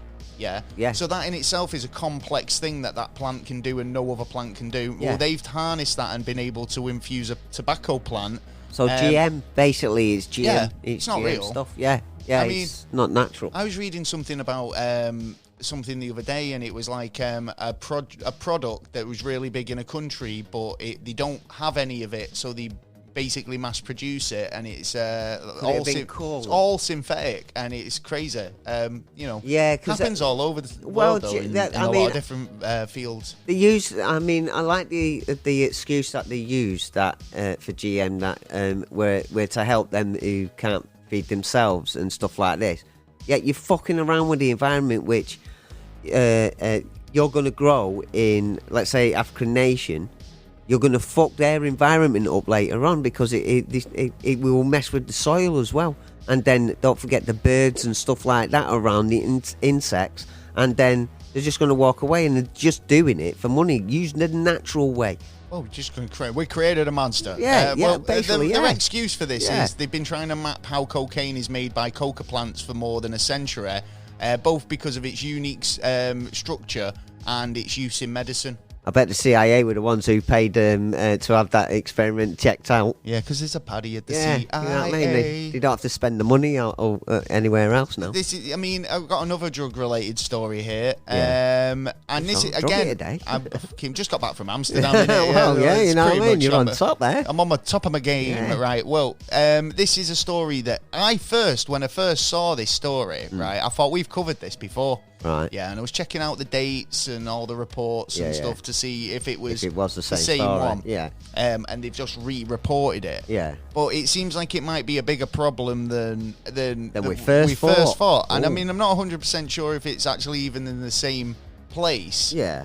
This is an incident that's occurred in India, where rats are being blamed for eating 500 kilograms of cannabis out of a storage room. Oh, what? What, out of a police storage room? Yeah. So basically, rats, which they have to describe rats in this CNN article as well. Yeah, I bet they do, because there's two kinds there by the sounds of things. Yo, daddy rat. Rats, the small animal, are they're not scared of police by all accounts. So they've noticed that that basically this They've got food in there. Evidence has been going missing. So it's 500 kilograms a minute ago. They're saying 700 kilograms now of marijuana that was stored in various stations. Yeah, it was 40 grand's worth. Yeah, no, it's 20. Oh mate, it's all gone. Yeah. The rats have been in. How did they know we kept it all in these different locations? Did they get a map of? They brought elephants in and they took the lot. Doing a military operation, checking out where all the safe houses are. Yeah. I honestly think inside job. This isn't the first time. I think this is. This is someone getting some money. Yeah, in fact, it says here later on in the article, so basically, allegedly it was rats, but this is not the first time the rats have struck. So a judge hearing on the case was blamed for rodents. This was a couple of years, like last year, which was more than 500 grams of cannabis, which was seized from various locations around the city of Shargath. Right. So I think. So I think that it's more than likely the law enforcement over there, or somebody knows someone's letting somebody in. It's like that Ideal. Remember Ideal with Johnny Vegas? Yeah. Apparently I was in it. Oh yeah, you wasn't you? I'm on probation. Yeah. I am. Well, Ideal, if you've not seen it, it's such a great show. It's set in Salford as well, which is only a stone's throw from Manchester. It is, and top city, great people. Yeah. Got a love for the city of Salford. And yeah, that is the case there, because the copper, who's the dealer's best friend, is supplying him. Yeah, he's the supplier. Yeah. You know, and he's like, I just busted a Scout dealer in Eccles. Yeah. Wondered if you want to buy. He doesn't even buy, does he? Just split the profits. Well, that's true. So yeah, rats. I think there's some dirty rats. Yeah, in uniforms. Yeah, pretty much. Anything you want to discuss? Oh yeah. You never guess what's on right now. World Cup. Yeah. I knew you were going to say that. I mean, we have to talk about the World Cup. What do you think about... It's in Qatar, isn't it? Yeah, that's it. And they're the first team to be out as well. Oh, were they? Yeah. So they've just got to sit back and watch everyone else have fun now. That's right. What do you think about like the political sort of landscape of the World Cup that it's been so far? I've seen stories where, people who were in the LGBT community, gay people, lesbian people, who've turned up wearing, even people who have been associated with teams, who've turned up with like the rainbow hats on and stuff. they've basically had them confiscated. Female footballer for England, right. yeah. That's exactly who I meant, yeah. And she basically had, her and all her friends had their hats removed because... After a little bit, though, she made them fight a little bit. They've got a law over there that they ban, like same-sex relationships and stuff like that. So, I mean, do you think that if you're going to kind of try and get on the world stage in terms of hosting an event like the World Cup, you need to be a bit more, kind of, how can I put this? A bit more kind of open to other world's customs and cultures, and basically accepting of the people who might come to your event. Do you know what I mean? You can't segregate and say, well, we don't allow that here. Let's get it right. The FA are profiteering on the back of the tortures, the slaveries that went on to actually build the stadiums and stuff like that. The fact that that gay lesbians groups cannot actually attend without fear of being like arrested or like abused. Basically be like fucking segregated basically. And any other aspect of that kind of thing. I think it is done for profit. That's the only reason why. But even. Because ultimately, I mean, at the FA, they have the choice of where it's going to be held. Because the morals are the moral line. Oh, right. So, like, anything I'll be genuine. Later on. I think my argument about football forever has been there's too much money in it, and I think that kind of that's my issue. That's with kind it of now. Shone a big torch on it, a big spotlight on that. You know, in terms of like. They got loads of money over there. There's always politics about where you're going to host such an event. Like we've just had the thing with the Eurovision, and everyone's putting in the bids for where which city in England we can host it in. Yeah. Edinburgh. Isn't it? It's going to be in Edinburgh, but it's it's for the Ukrainian. We're hosting it on behalf of the Ukraine. Yeah. So. There's always going to be a bit of like, oh, well, we should get it because of this. We should get it because of that. We come in second, but we knew they were going to win anyway. Yeah, I know, but what I'm getting at is that ultimately there's somebody who makes that decision based on the information they've been given, the proposals they've been given from these cities, right? So in the same respect that Qatar have gone, we want to host the World Cup, the FA have then gone, well, what's in it for us? Yeah, and that's kind of how it comes across. Yeah. I don't think that in this modern world that the FA have kind of shown that they're kind of rolling with the modern world, because they're basically saying, well, well, we know they've got like kind of attitudes that don't reflect our own, and they're a bit kind of anti this and anti that, but they've got what was the proposal? What was it kind of that was given to him or put to him that was? Yeah, they visited over there and did. If I was Russia, I'd be pissed off now because. Russia. I don't think Russia would ever would be having an opportunity to. Well, no, but they were banned from it. But you're banning them for doing the atrocities that they're doing now. But. You're actually going to a stadium that was built by slaves, and and that the terrible things that have been. There's good things that go on there, but there's also bad things like everywhere else. But there's a certain tolerance. I'd say one thing that I did notice the other day. I mean, like it's still World Cup related, but I mean, I'm not a big football fan, but I did catch the England-USA match the other day. Yeah, I was working. And although I'm like I say, because I'm not a big football fan, and that was kind of a representation of football to me that I kind of see from football. It was anticlimactic and pretty boring. Yeah. But I've got to say, I don't know whether it's because you've got people like Beckham going over to the States and training these American boys, but like they played really competitively, but I felt a little bit too aggressive. They were a bit more like contact sports, and I know the American guys over there, they love the contact sports. Well, soccer's a bit more skill based. Don't need much pushing and shoving. Come on, lads. But that's kind of what I got from it. They were very aggressive in their approach, whereas, and I understand that's the American way, innit? You got to win. Win, man. All or nothing. Good luck to them all, I think. Good luck to England. I think I'm sick of hearing it's coming home. I wish it did, but it was semi-finals. Hey, the ladies did it this year, so, let's hopefully the men do it as well. But well, they've got a lot to live up to, the men over here, haven't they? Well, To be honest, Good luck to Wales as well. Yeah, no, because that's who we're against next, so fuck them. Well, I wanted, if we would have won against America, I would have turned round and gone, right, the next England-Wales game, don't put a full, decent squad out. Put a mediocre I say that, one. good luck to Wales, Yeah. actually. But And let Wales win. So then we could challenge him later on. I've got this news story about Wales. Oh, yeah. They decided that I don't know if it's actually going through, but it's a bizarre tourism tax. Yeah, a tourism tax in Wales. Hey, hold on, but hasn't Spain done that against us? Have they? Yeah. I'll tell you what, I got one.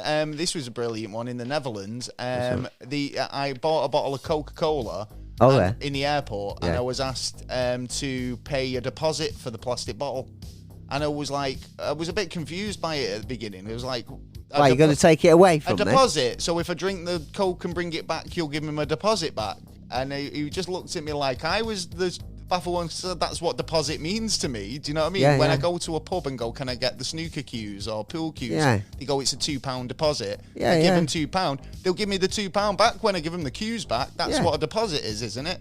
So what did you say? I just was baffled because the thought, obviously it's airport prices anyway, so it's quite high for a bottle of Coke. Yeah. So get higher. preparing to pay like over the odds for a bottle of Coke and then have them add 30 cent on top for a deposit, it just baffled my head. I just don't get my head around that. So did you drink it and give it him back? No, because I just put it in the recycling anyway, so it's like I don't understand what the deposit was needed for, because I was going to put it in the recycling. Did you pay the deposit? I did, yeah. Anyway. Why then? You should have just said, right, I'm going to piss in it later. Taxes bug me, right, yeah? Yeah. I feel like people jump on the bandwagon of weird taxes, like with the carrier bag tax, right? Yeah. The only people profiteering from the carrier bag tax is the supermarkets, yeah? They're not saving the earth, because 9 times out of 10, people will just buy another carrier bag. You know what? I'm going to go to the airport. I'm going to dress myself up nice and neat, and I'm going to open doors for people and tell them, you've got to pay me 30p. There's a 10 pence store tax. Well, there's a 70 cent toilet charge in most places, everywhere in Amsterdam especially.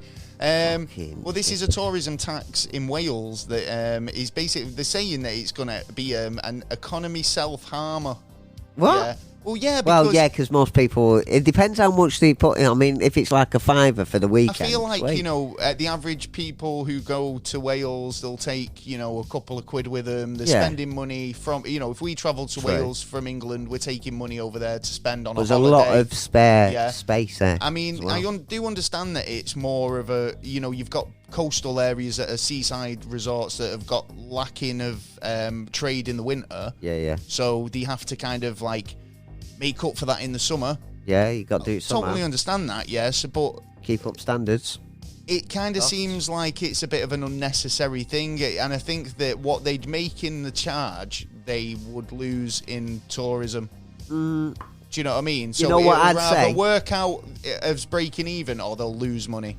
I would say individual councils or individual businesses have the chance if they wish to, but if they do, they have to pay the certain amount of the cost. Well, what they're back saying to is the council. Visitors who want to come to Wales will levy a cost of £75 per family for a week in Wales. Fuck that, let's go Scotland. Well, exactly. Let's go to Ireland. Fuck it, go to Scotland, go to Ireland. Yeah. I mean, £75 on top of your holiday costs is, and it's not cheap at the moment as well, you know what I mean? So it's slowing down. I'm not sure if that is a good idea or not. I mean, I love Wales, but £75 for a cost for a family. I mean, for a week. So what would that be for a day rate? I mean, it's still asking like fucking 20 quid, up to 20 quid for a day. So what happens if we want to go camping down there? You've got to pay. You've got to pay a levy. I'm assuming it'll be on the border. Where on the border? Oh yeah, that's true. They'll put a border force in. Fuck it, you know what? Hello. If you check your passports. You know what? We'll have to get someone to build a bridge across. So we'll put a charge on there. £5. Yeah. Come in, mate. We'll have our own toll. Yeah, it'll let's be put cheaper our own than toll. The official one. Hell yeah. So news. Got any more news? I have. I was going to go Elon Musk on the Twitter.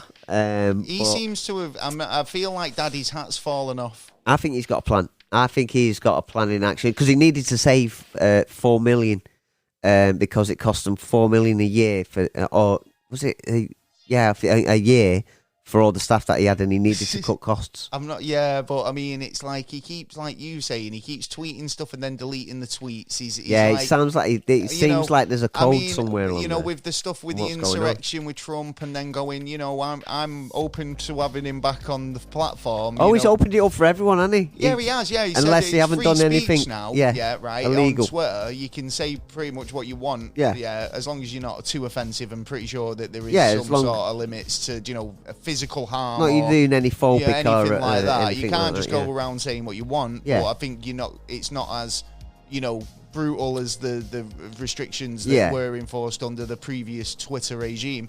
He put it to a public vote and said, who thinks that Trump should have his account reinstated? And it came out with a bit of a 50-50, but just over in favour of Trump having his account back. Because he thanked him. I think he said he didn't want it. Yeah. Because he's now on his own network. He's got TruthNet. He still might go on there just for a little access, especially seems he's running for president again. So, he needs... Talking about running for president. Ooh. Do you know who else is running for pres? Yeah. Go and tell the viewers, though. Who? Yeah. Kanye West. That's the one. Easy himself. Yeah. He ain't easy being easy. New name, innit? Yay or something. Yay. Yeah, and it's like... What? Yeah, it's not Prince. No, I know. No, but he's legally changed it, hasn't he? Yeah, well, do you know why Prince did that? Yeah, because of the label. Yeah, he wanted to get out of his record company. Potentially, I mean, I don't know if he's having a similar thing, change his name, get out the contract. I don't know. No, I think he's out of contracts now. I think he's signed new ones. Well, he basically's put his hat in for the 24. Ye 24. I got, I think, 700,000 the last one. I think something like that. That's his slow. He's got the word Ye 24. That's his campaign. Boom. Yeah, he's going to be the... He's going to win. With it. So, I don't know, though, because they're calling it the Trump-Kanye camp. Yeah, because, I mean, is this what we're coming to now, where these are the two choices? Well, no, because there is a really, supposedly, a really good choice that someone who Trump backed, and he won. And but the thing was... President. They can't all be president. Well, no, but there was rumours. All be on Trump's side. There was rumours that Trump had him by the balls anyway because he had some dirt on him. So if he wanted to come and try and take muscle in, Trump he'd just go bang. Trump, I got this. I don't know if Trump's actually going to be able to run. I know this. Have you heard about the legal cases that have just come forward? Lots. He's been asked now to produce his tax records, which he's been avoiding. It's been produced now. It's been produced to the court. Yeah, he's might see some fucking really bad repercussions from any of this because what he's been doing is been stating that his properties are worth so much money, offsetting his taxes and all the rest of it, making about $1.5 billion, and it's only worth about 775 million. All that shit. Yeah, so I feel like there's a potential that Trump might not even be able to run. But we'll see what happens. Well, there's more on that because actually a woman who previously tried to charge him when he was president, there's assault charges being put on him as well now. Salty charges? Yeah, and I believe it's two more who've come forward. Oh, no, that's a different one. That's a British one. But yeah, apparently she's suing him and for libel as well because he basically turned around and said no. I didn't do it, and she's taking him to court. Yeah, so he's got that. If that court case will be sometime next year, and it will be probably before the election. But if he gets found guilty, he can't run. Call me rigging an election. Wasn't me. There's already criminals in the White House. Tried to start an insurrection. Wasn't me. It wasn't. But there's loads of stuff that's coming out, but it's going to be an interesting year next year for the election. We'll see what happens. Shadow of a doubt. I feel like that. I've had a Weird Al Yankovic moment of inspiration there. So he's got a new video out or something. Oh, you need to watch his film, mate. It is so good. About his life story. It's called Weird, the Weird Al Yankovic yeah, story. Yeah. It's I think I mentioned it in the show, but it's definitely if you're gonna choose to print the legend or the truth, he's definitely chose to print the legend. Okay. It is entertaining, definitely worth a watch. It's Harry Potter like you've never seen him. It's Daniel Radcliffe playing Weird Al. No. Yeah, he's great. Really? Honestly, yeah, he's really good. It's funny. It's weird. It's Weird what Al, you isn't expect, it? honestly. Yeah. So I do recommend it. Do check it out. Talking about another musician. Yeah. I mean, some people might find this weird, but I mean, like, any musician out there, you know what it's like when you're practicing in your house. Oh, yeah. Yeah. And you're like worrying about the neighbours. Drumming and strumming. You're like, you don't want the neighbours, fuck them. Well, yeah, I mean, it depends. I mean, it depends. Some people are like, fucking quite embarrassed about, not embarrassed, but can't play a tune and don't want anyone else to hear. They're learning, yeah. Yeah. So they don't Fair want enough. they're being quiet with the guitar or the musical instrument. This is a story about a man, a saxophonist. Yeah. Say that again. I love saxophonists. Right? Do you know? They're brilliant, right? Yeah. There was a guy on Deansgate, Manchester, right? Okay. And I was working on Deansgate, facing Kendall's, right? And he'd come there every weekend, Friday night, yeah? Right. And he'd be busking, and you'd literally come to the door of the shop and shout over, "Do Baker Street." And as soon as he said it, he'd be having it, yeah. But he must have just sat about in the daytime watching daytime TV because he knew all the themes to all the daytime TV shows on his saxophone. So he'd be playing like Animal Hospital or like Neighbours or stuff like this. And I'd be shouting over going, like, play Little House on the Prairie. Like, and he just bust it out. He was brilliant. No. So, yeah, big props, man. I used to go and give him money because he was awesome. Yeah, like, I wonder where he is now and as if he's learned any more themes to his repertoire. Sat down and he watching telly. Yeah, he's probably learning fucking, I don't know, the American Idol theme song or whatever. Oh, yeah. I mean, probably. honestly, he was awesome for theme songs. Yeah, if I could find that guy. Oh, talking about fucking series, that Hancock's still in fucking. I've not finished because this saxophonist. Yeah. He was practicing his saxophone. Yeah. Playing Careless Whisper. Right. And he's serenaded his neighbour. Oh, so that's how you do it. That's how you do it. You get a bit of Careless Whisper. So there's So this is a story where basically he's just been serenading George Michael romantic classic, leading one girl to attempt to unmask him. She wants to find out who he was. Oh, So Laura right. Gibbs first heard the saxophonist and the saxophone when she was out in a garden. At first it was just like scales. That's what you get for blowing. And then obviously he's started getting better and ended up getting into like Careless Whisper. She's like that. Damn, I gotta get me some of this guy. He's got emotions. She hadn't even makes seen me him. feel ways. Oh, right. So it doesn't even bit need of dampness going on. Doesn't need to be. It's all about crude. But, yeah, crude, but true. Like it's the Summit was in the music, man. Love was in the music, and she whatever it was he was playing, she was responding to, and she had to track him down. But music's good for hitting that kind of area. You know what I mean? Your emotional side of you. What? Music. Yeah. It's a good format whenever you're stressed or you want to think and stuff like that. Music can help along with that kind of stuff. Well, apparently, Brilliant form. She was pregnant as well. So like, I don't know what that's got to do with anything.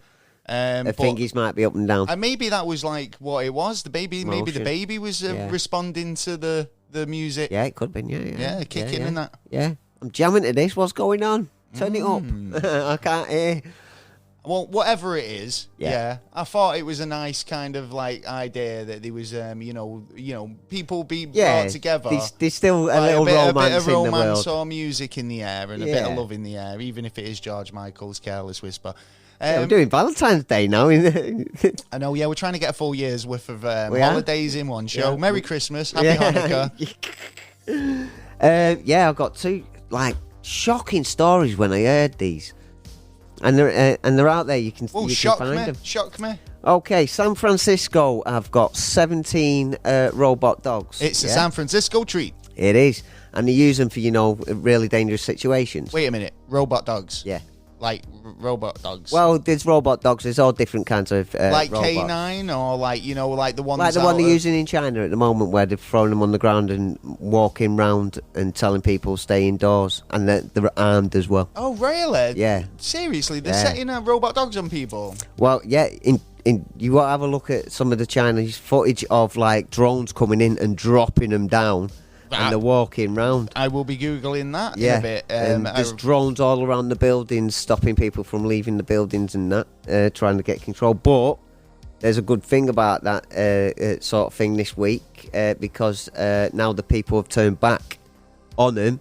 And at the iPhone factory. There was a thing, wasn't there? There's been, in terms of zero tolerance COVID, there's been so many kind of people getting to the point now where we're over it. We're we're not out of the woods, it's still around, but it's kind of like everyone's got a cue card. We've got to get back to normal, whereas China and a few other countries are being a bit overcautious, and they are really, really restricting the rights of the people out there. And you've got to admit, we were bummed out when we were in lockdown. I imagine still being in lockdown now. I don't think we would have got this far. I think we would have righted only a long over time a few ago. people who have had COVID as well. And it's like one person, and the whole building's evacuated and sent to a camp. Well, this is to show how digital IDs are going to be working, because all those who've rioted have actually had their cue cards turned off, because you had to show cue cards wherever you were going. Yeah, they're all in red now, so they can't go anywhere. They can't even go and get any food, water, so it's a kind of travel. An example of being controlled.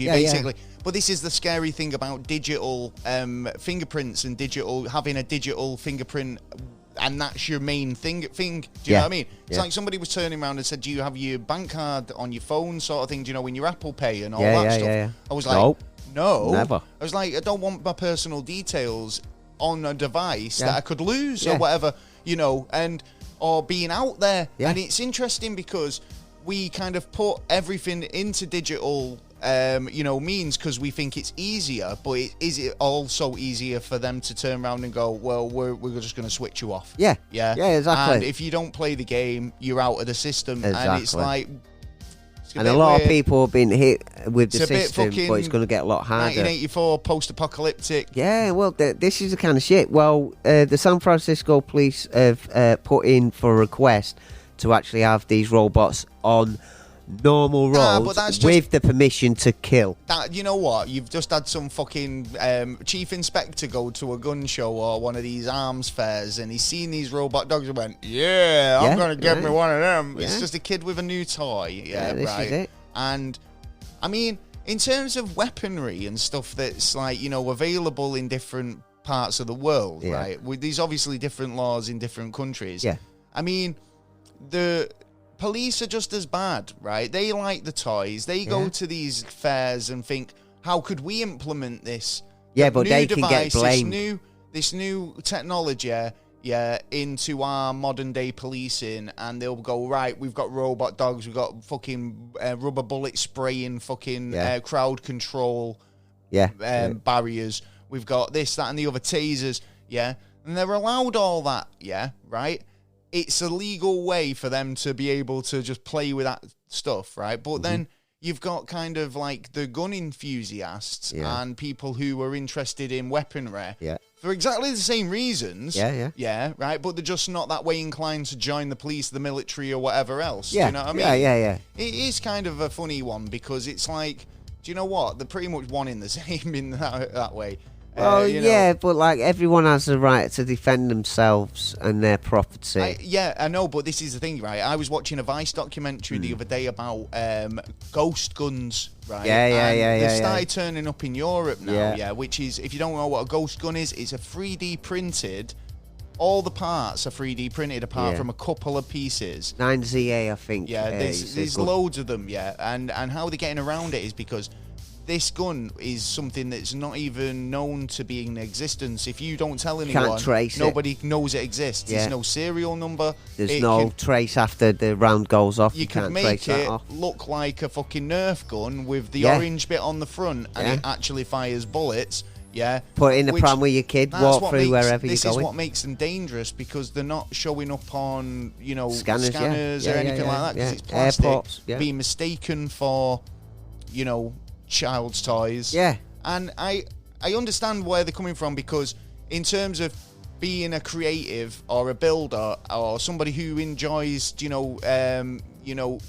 engineering and design, whether you could, thinking about whether I could make a gun out of a 3D printer, or whether I should make a gun out of a 3D printer, they get around the laws over in the States, because obviously you've got the right to bear arms, but you've also got the right to expression, So the way they get around it is, or not get around it, but kind of their justification is that it's they've made this gun as a piece of art. It's a piece of their expression, and the way they choose to express themselves in creating this weapon, as well as what it does and expressing themselves loudly, firing it off, is their right, and this is where it gets mixed up, where the law and their rights are fighting against each other, because the law wants to be able to take the rights away, and yet the people with the rights want to keep their rights, but slowly and surely are getting now. I know, but this is the thing. Away. I think this is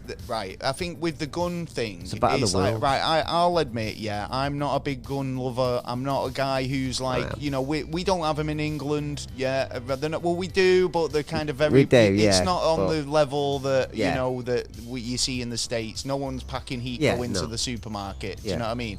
And so. Experience of guns, it's not really kind of something that we're brought up to kind of have the respect for, or unless have you're the training for in. Unless you want to do it, you personally sort that training out. But you're not going to learn about it in school or anything like that. No.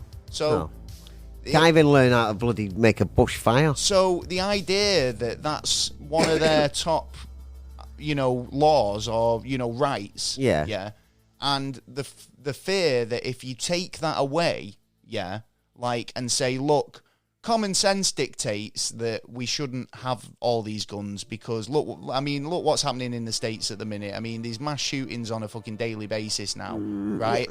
I mean, no, hear me out. I'm not saying take them away, because if you said take them away, that means taking away the law that says you're allowed to have them, or the right that says you're allowed to have them. You take that lot right away, and that opens the floodgates. Do you know what I mean? Well, you've took that right away, and you didn't have any well, we had problems, but we didn't, we got it through. But then what other rights can we start stripping away? So it's almost like the stopper on the bottle, where if you say, take my gun away, then you're revoking my right to bear arms. Then ultimately, that's the first in a long line of rights that you can start taking away, because you've justified taking my gun away. What else can you justify? And that's the hardest one. Do you know what I mean? And they're doing a lot of that at the minute. So, and the thing is, though, the reason why they've got the... Out of principle, I kind of want them to keep the guns, but in another way, I think they need to get rid of them. Do you know what I mean? It's like... Well, it's a bit of a kind of a catch-22 situation. Just because you've got it doesn't mean you use it. Yes, and I think if you've got it, and you've got it for legitimate reasons, and you've got it to protect your home, and it's locked away until you desperately need it, then by all means. But what I don't get is why do you need to strap up just to go to the shop? There are certain... there are certain... enthusiasts. Well, there's certain parts where you have to walk around armed. So it's a case of... it depends on the laws of the area that you're in. But I think the main reason why they should keep the arms is because of stuff of, like, not just foreign, but domestic control as well. Do you know which right? Like what they're doing now is trying to take control of all the rights and that. Now, if a lot of people just turned round and went, yeah, we would have lost all our rights by now. I'll be honest with you, right? Listen to this, right? And I know when people say I'll be honest with you, but this is something I heard. So you've been lying to me ever since. I was walking through the streets of... walking down the streets of Amsterdam, right, the other day, right, yeah? And I heard this off 2 American groups, right? Yeah. Independently, right? And it was basically what they were saying was in America, you're brought up with this idea of freedom and that you're free. Yeah. And it's the land of the free and all the rest of it. Yeah. And literally, this is out of an American's mouth. They said, you don't know how much that is bullshit until you come to another country and you see what real freedom's like. And only about 20% of Americans have got passports, so there's only a certain amount of people who have seen it. So in terms of how you perceive freedom and what you're actually, you think you're fighting for, it's like... It's only what you've been taught. It's like sometimes I feel like, and again in this Vice documentary, this isn't my words, but this guy who was an ex-police, right, who decided, right, I'm not going to be police anymore. I'm going to get into fabricating ghost guns, right? Was almost like he was, I will die to protect my freedoms, yeah. But when you look at it, if you need to fight to protect your freedoms, you're not free. Well, yeah. Well, we aren't. Well, no, that's what I'm saying. But I don't have to fight to protect my freedoms. No, but but that's what I'm saying. It's instilled so much in the it depends American how much encroaching they're on that they feel like it's at risk. My freedom is at risk every second of the day, and I need to defend my freedom any means necessary. That's how it kind of came across with this guy, and it was like... I think in America at the minute, I think that I think that's kind of right at the minute. But it shouldn't be the case because honestly, that is a scary place to be sat. I think. I mean, I love the American people. I think we've got so many great fans from the States, and I'd love to hear your opinions on it if you've got an opinion. I don't claim to know. I'm ignorant in this instance because, I come from a country that we don't have these laws. Yeah. I feel like I say, in one respect, I want you to keep them, but seeing what's going on, it might we need to kind of maybe reel it in a bit. With this ghost gun stuff that's coming out, it kind of makes the problem worse rather than it, because if you've got arms that can be created in a fucking day, with no serial number on, that kind of puts guns into the hands of people who were refused guns on a waiting period or have been banned from having guns.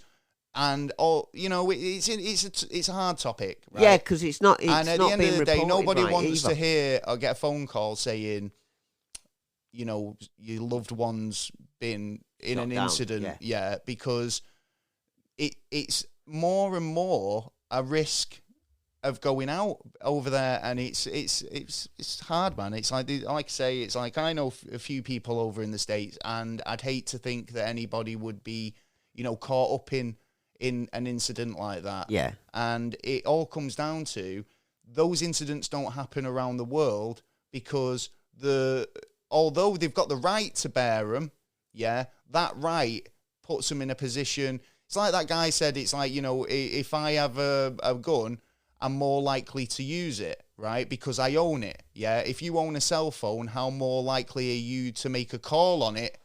But then he has no self-control then, does it? Well, no, I know, but that's what I'm saying. It's like, it's those instances where you lose your temper, or if I lose my temper in a queue or in a supermarket or something, and it really piss me off, to the point where I'm angry, right? I'm less likely to reach for my pistol or my piece in anger because I haven't got one.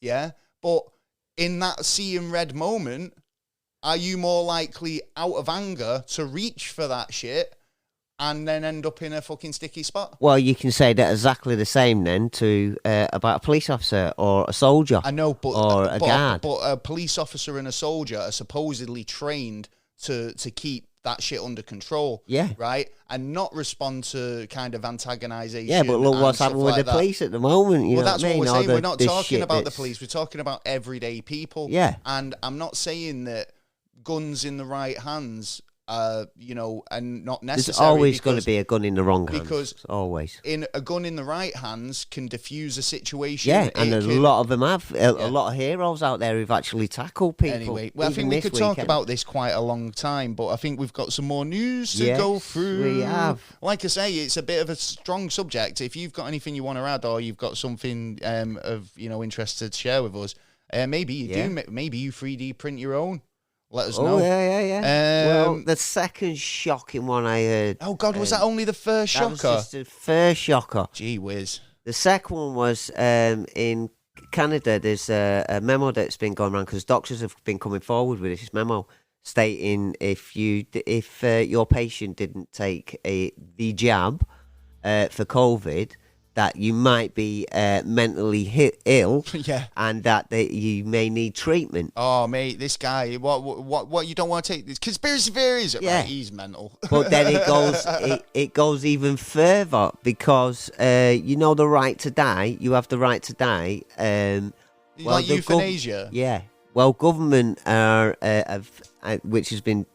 we've been told that the government have put in for a right to die, that the government has the control of it. So if they, let's say in an instance... Just be walking around, just offing people, just going, he's crazy, oh, I don't like the look of him, he's wearing multicoloured pants. And as soon as you're in that crazy line, then they could turn around and go, well, you can die, and there's 10 minutes.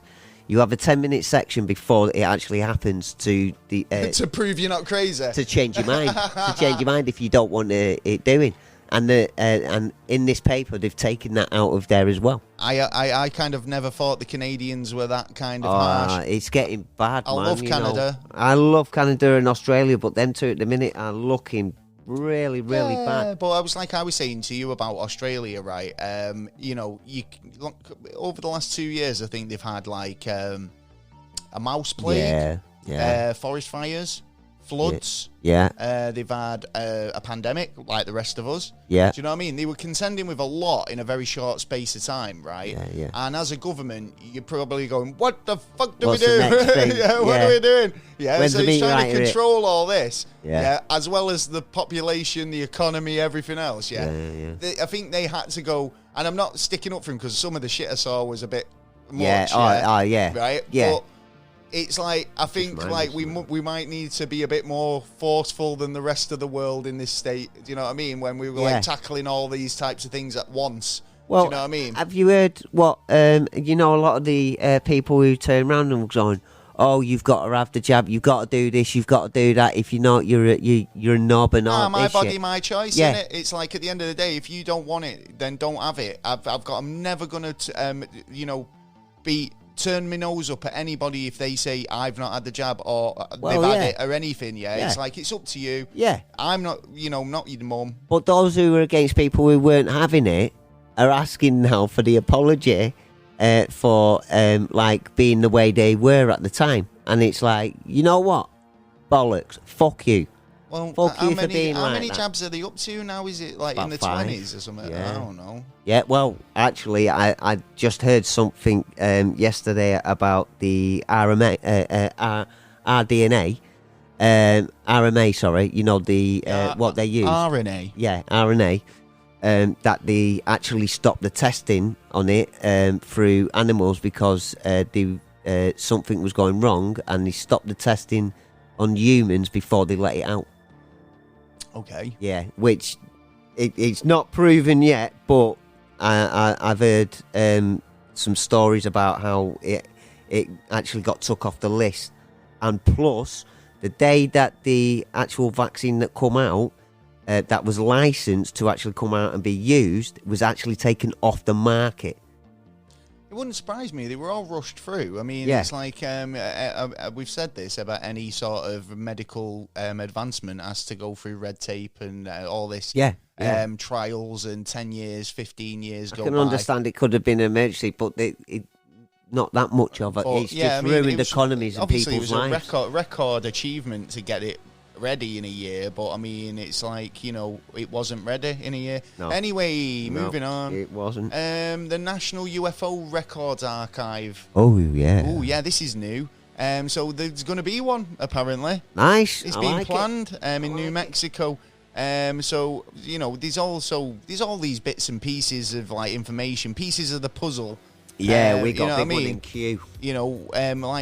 Just like Humpty Dumpty, the big egg, Oh, when he fell yes. off the wall, they Yeah. put the puzzle pieces back together. Well, there has been a lot of UFO experiences But the around thing there for the last is, couple of years. It's all scattered. All this information Yeah. is bit here, the bit there. Yeah, that's Putting it. that Yeah, puzzle together, yeah, it's going to be a big. is a big job, yeah? yeah. Maybe having all this information in one place might shed a bit more light Yeah. on Oh, the yeah, situation. Totally. So, in New Mexico, they're planning on creating a newly established National UFO Historical Record Center. And they're working with UFO researchers across the country to create a list of the first of its kind with an archive of UFO material.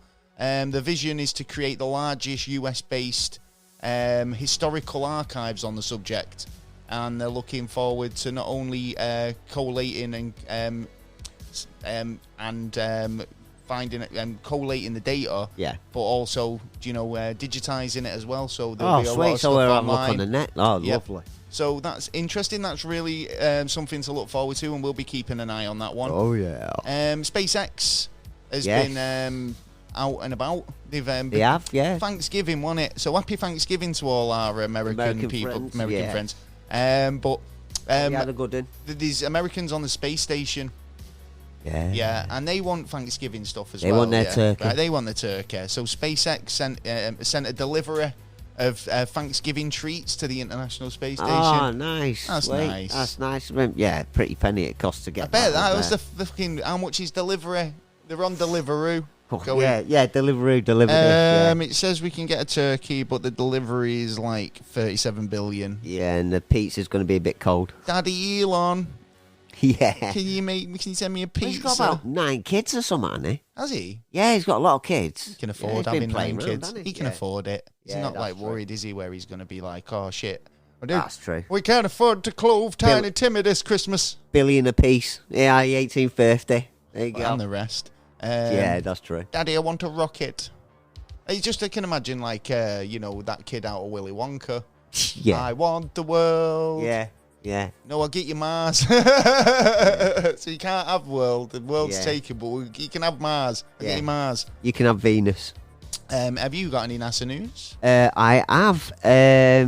Scientists have created a mini black hole and seen a really bright light in the middle of it. Really? I thought you were going to say someone waving at the other end, like, that'd be funny as fuck, that. Really especially would, if it was videoed. It'd be funny if they went through and it was them waving back.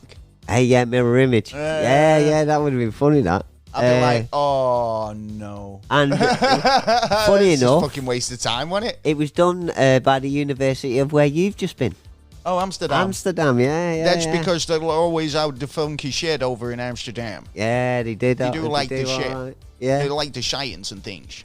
But and they probably thought no one would notice if a big fucking black hole suddenly appeared in the sky. Oh yeah, because we were all high. But they have found radiation, and a certain radiation coming off it, so it helps to be able to trace. And we never knew they really existed until like 1974 with Stephen Hawking. Never knew. Yeah, until never Mr. knew. Hawkins. Just imagine all the other things that we don't know that's like flying past our heads. He said that, didn't he? Do you know we were doing the deal with the devil thing? Oh yeah. Apparently, that somebody said after the episode that Stephen Hawkings potentially did a deal with the devil, and for supreme intelligence. Well, yeah. Maybe. You never know. The world works in mysterious ways. Probably far out, but you know what I mean. Yeah, true. Don't sue us. Yeah, it's probably an alien who come down and put something in his head. Bang, maybe. Yeah, put this chip in and you'll know everything, mate. Chips. Yeah. Now we're talking eggs this week. Anyway, he's an egg and chips. egghead. Oh, yeah, nice. Well, there you go. Right. Well, have you got any more NASA news? Because that's me. That's no. me done as well. I think that's the end of the show. I think it is. Oh, well, that's what I'm expecting. Well, I hope you've enjoyed it. It's been an interesting one. It has. We have gone off topic slightly at some point. It doesn't matter, to be honest. Don't matter, we always do, don't we? As long as we entertain you. We'll be back next week for another fascinating episode, I'm sure you'll find. So if you want to get involved or you want to enter our competition, make sure you get over and send us an email about where would you go if you could travel through time. Oh, yeah. What would you do? Would you give yourself the lottery numbers? It's a bit boring, but a bit cliche. Yeah, but it'd be worth it. It'd be worth it. I would say I would give myself the lottery numbers. Yeah. Fuck you. Yeah. I don't care. Or go back and get the shares for Apple or Google and that. Actually, all of them. Yeah. I'll make even more. Yeah. I'd be like the top. You just own man. everything. Yeah. You'd be Elon Musk, wouldn't you? You'd just be like, I own Twitter. I'd be more now. powerful than that. Yeah. Yeah. So I've actually got a lot more to talk about next week. Already. Yeah. Including like what's happening with To the Stars Academy. Oh yeah. Oh, well, let's not talk about it yet, but we will, because I mean, it's a good question. It's not been brought up for a while. It hasn't, as well as other fascinating things. If you want to get involved, like say, if you've got a What's Fucked Up Where You're From, or any questions or comments about the show, you know what to do. Email us at neverstraightanswer@gmail.com or go to the website at neverstraightanswer.co.uk. You love it. Where we've got a contacts page where you're able to send us an email there. We're also available on social media at NASA_never on Twitter and Never Straight Answer Instagram. Yeah. We're available on all podcast platforms, so wherever you get your podcast, you're sure to find us. We've just we've got on Samsung podcast now, so if you own a Samsung phone, you can listen to us and swipe to that stupid free thing, right? And it says podcast there and search us. We're in there now. Yeah. We're on YouTube, we're on iTunes, we're on Spotify, wherever you get your podcast. Everywhere. I loved how much response we got to last week's episode, so if we can get that again this week, that'd be amazing. Please. Or even more. Keep up our fucking perfect attendance record. Yeah. And we'll catch you next week. We will indeed. What am I missing? We have merch. Yeah, we do have merch, and if you want to help us out and get it, help make the podcast better. Which we do have some good projects in the pipeline. We do. Which could do with your help. Then get over to Patreon, or you can donate via the website. It's all good. Or if you like, say, if you want to buy some merch, buy some merch. Come along, have the fun. Right, I'm getting off now anyway, so we'll catch you next week. Yeah, I'm going to chill for a bit. Yeah. I'm tired. Yeah. It's been a long one. Yeah. But we'll catch you next week. I've been Gaz. I've been Taylor. Peace. Stop egging a boat. Come on, England. Come on, England. Extraordinary. Come on, England. We beat the USA. We did. It was 0-0. Oh, no, yeah, it was.